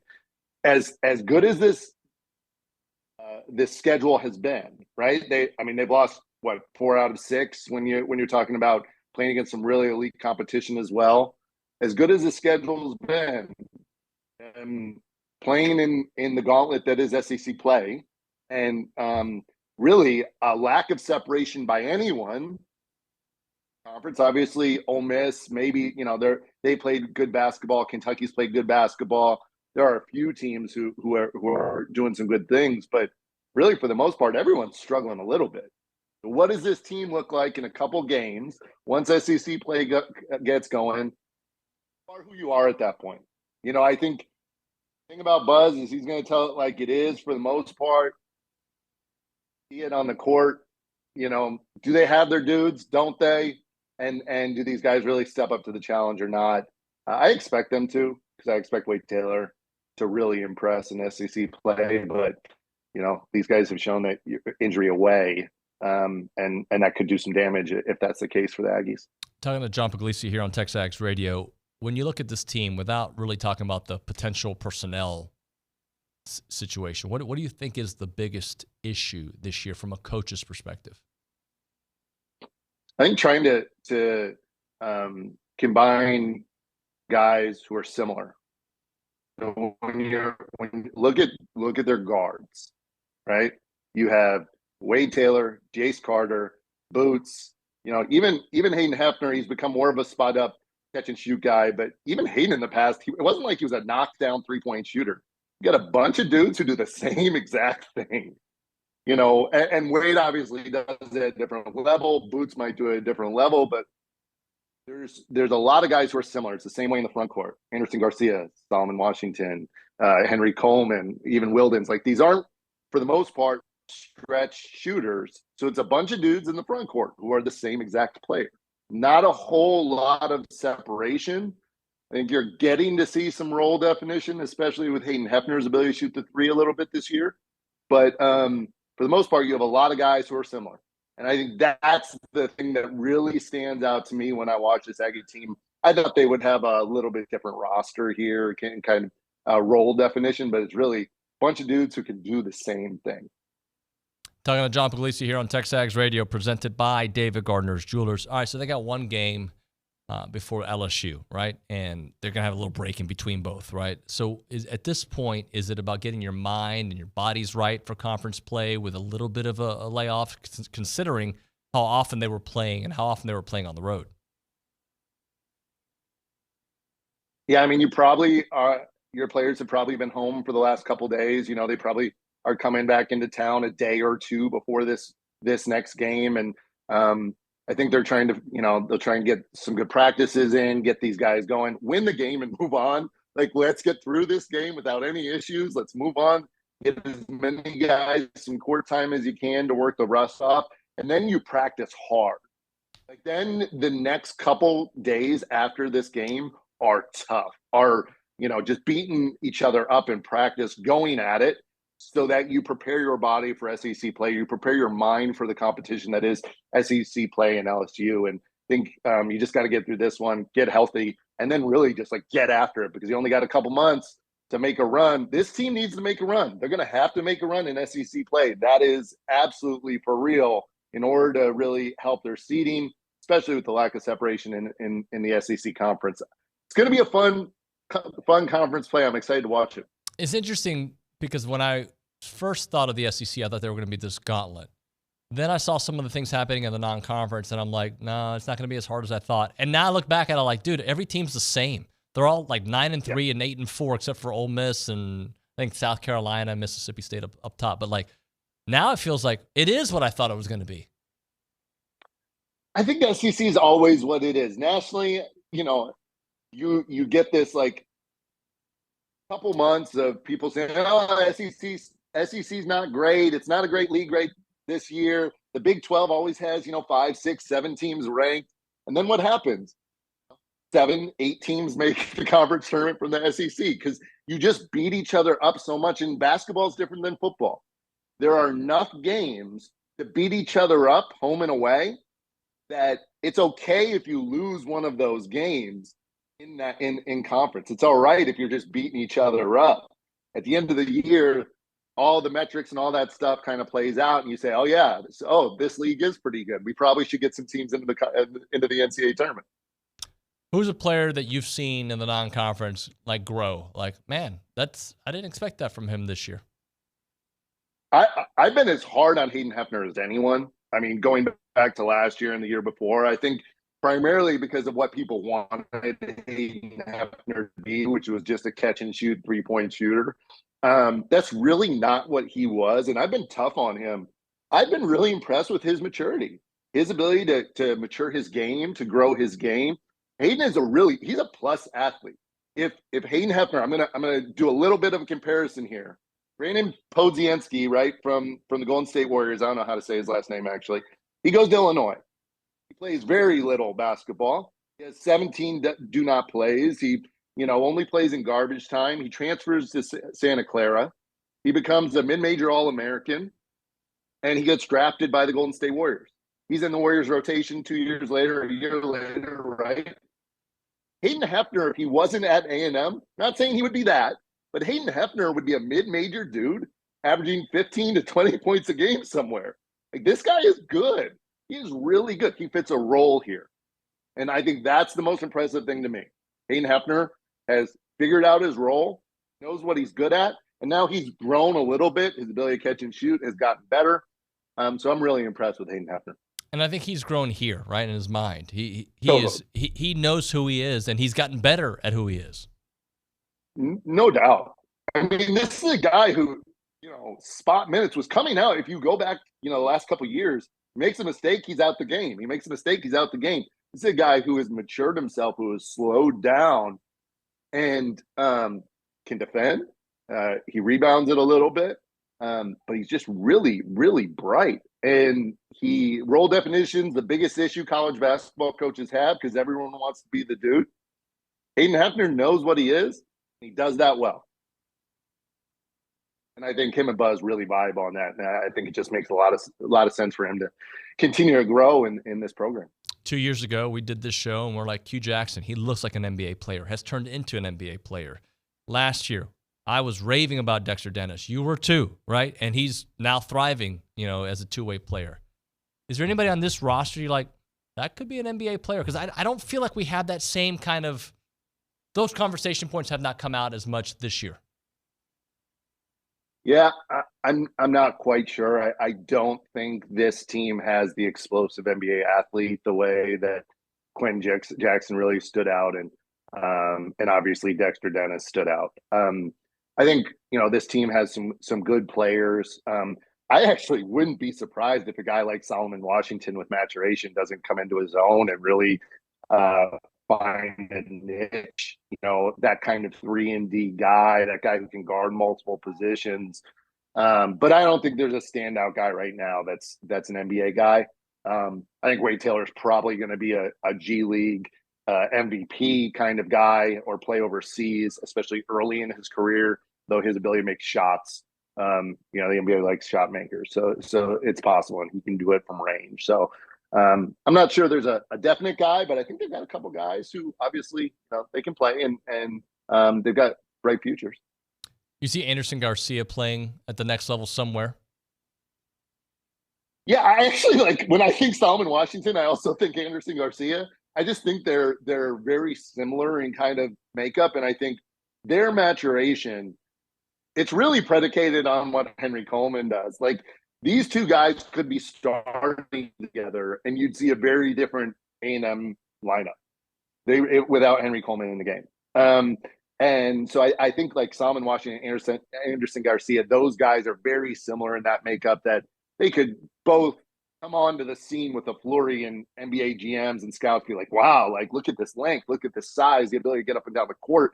That's what the NBA wants. That's what GMs and scouts want. So yeah, I definitely think it's a possibility. John, I'll throw you another name too, and I know we've talked about him, but he's not the same, but he's athletic, and that's Manny Obaseki. I feel like if Manny could just be a little bit more consistent, he's got something there, man, that we can see playing at different levels. So I left Manny out when I was talking about that guard group, right? But Manny's very similar to these other guys. He's an off the bounce, needs space to work kind of player. And that's what the league is. But you've got to be able to show it. And I think Manny hasn't really come into his own yet. And I think that's where role definition is hurting Manny. He doesn't knock it down great. He needs the ball in his hands, similar to Wade. Shoot it like boots. But he is really talented, and you see him get around guys and into the paint and do some things. If he can, where he can get his points, and that's what Boots does really well. Boots knows his, back in the old days in video games, we had the hot spots on the court. If Manny could figure out where his hot spots are and just work on getting to those spots, I think he'd show much better. Right now, Manny tries to do too many things and not just a couple things really well. That's what Boots does great. He does 3 things: pull up jumper, right? Bump, step back, and then he gets into you and he finishes around you with his strength and body. That's what Boots does. Manny needs that same thing. And then you'll see a guy who blossoms. I don't know if he's an NBA guy. He's certainly an NBA type athlete, but he hasn't really shown it yet where we're like, okay, yes, every game he does this. John, happy holidays, brother. Thanks so much for joining us. Talk to you soon. Appreciate you, brother. Thank you, man. There he is, John Pugliese on the Brian Foley Law Hotline. We'll take a break here. We'll do one final segment. Nick's got a question for me to think about the future class coming in here in a couple of weeks. That and more. TexAgs Radio.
TexAgs Radio presented by David Gardner's Jewelers Rollo Insurance Studio. Let's go to Nick Savage here to close out the show. Nick, you had a question for me. Yeah, as I get my mic down. Me and Luke kind of talked about this on Friday, with the signees now. And you're going to have two new guys to talk about because we didn't know if Tristan Jernigan or Dalen Evans were going to sign with A&M. But, yeah, they got their signatures on Friday. And just out of this group, I guess signees, we don't want to assume Terry Bussey, Dominic McKinley just yet because they're going to have quite the recruiting battle to the signing day in February. But out of the signees, just what guys are you most excited to watch in Maroon and White? Well, a couple things. First off, if you're not a premium subscriber, you missed out on some of this intel. I mean, Bronny and Howe are on top of everything. There are certain things like they felt very good about those guys, Dalen Evans and whatnot. So had you been following it, you would have been able to see that. From the list right here, I would say most excited to see. I'm really intrigued by Solomon Williams, man. I am. Dalen Evans, how can you not be super excited to see the kind of beast he's going to be? So I'm really excited about that. And then think about it, like there's other names on there that I'm interested to see, but I don't know how much we're going to see of Ashton Funk next year, right? The guy who was, maintained his commitment from day one to Texas A&M. Safety, they're pretty good at safety. Are we going to see a lot of Miles Davis next year? Probably not. We're not going to see Miles O'Neal very much because there's 3 quarterbacks ahead of him, right? So I think, obviously, if Terry Bussey decides to sign with A&M, if Dominic McKinley decides to sign with A&M, and I hope they do, get one of those guys. If you get them both, now we're talking, all right? There's still a ways to go. Those are names that I'd like to see. But from the current group, Dalen Evans has got to be up there high. Papa Fu is going to be fun to watch as he gets a little bit more integrated. Isaiah Williams, a speedster, can be able to blow the top off. So there's a lot of names out there.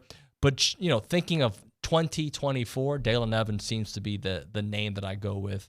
Hopefully they can close out the rest of those dudes. That's going to do it for TexAgs Radio here on a December 26th, a Tuesday, I think it is. I don't even know. I just come to work.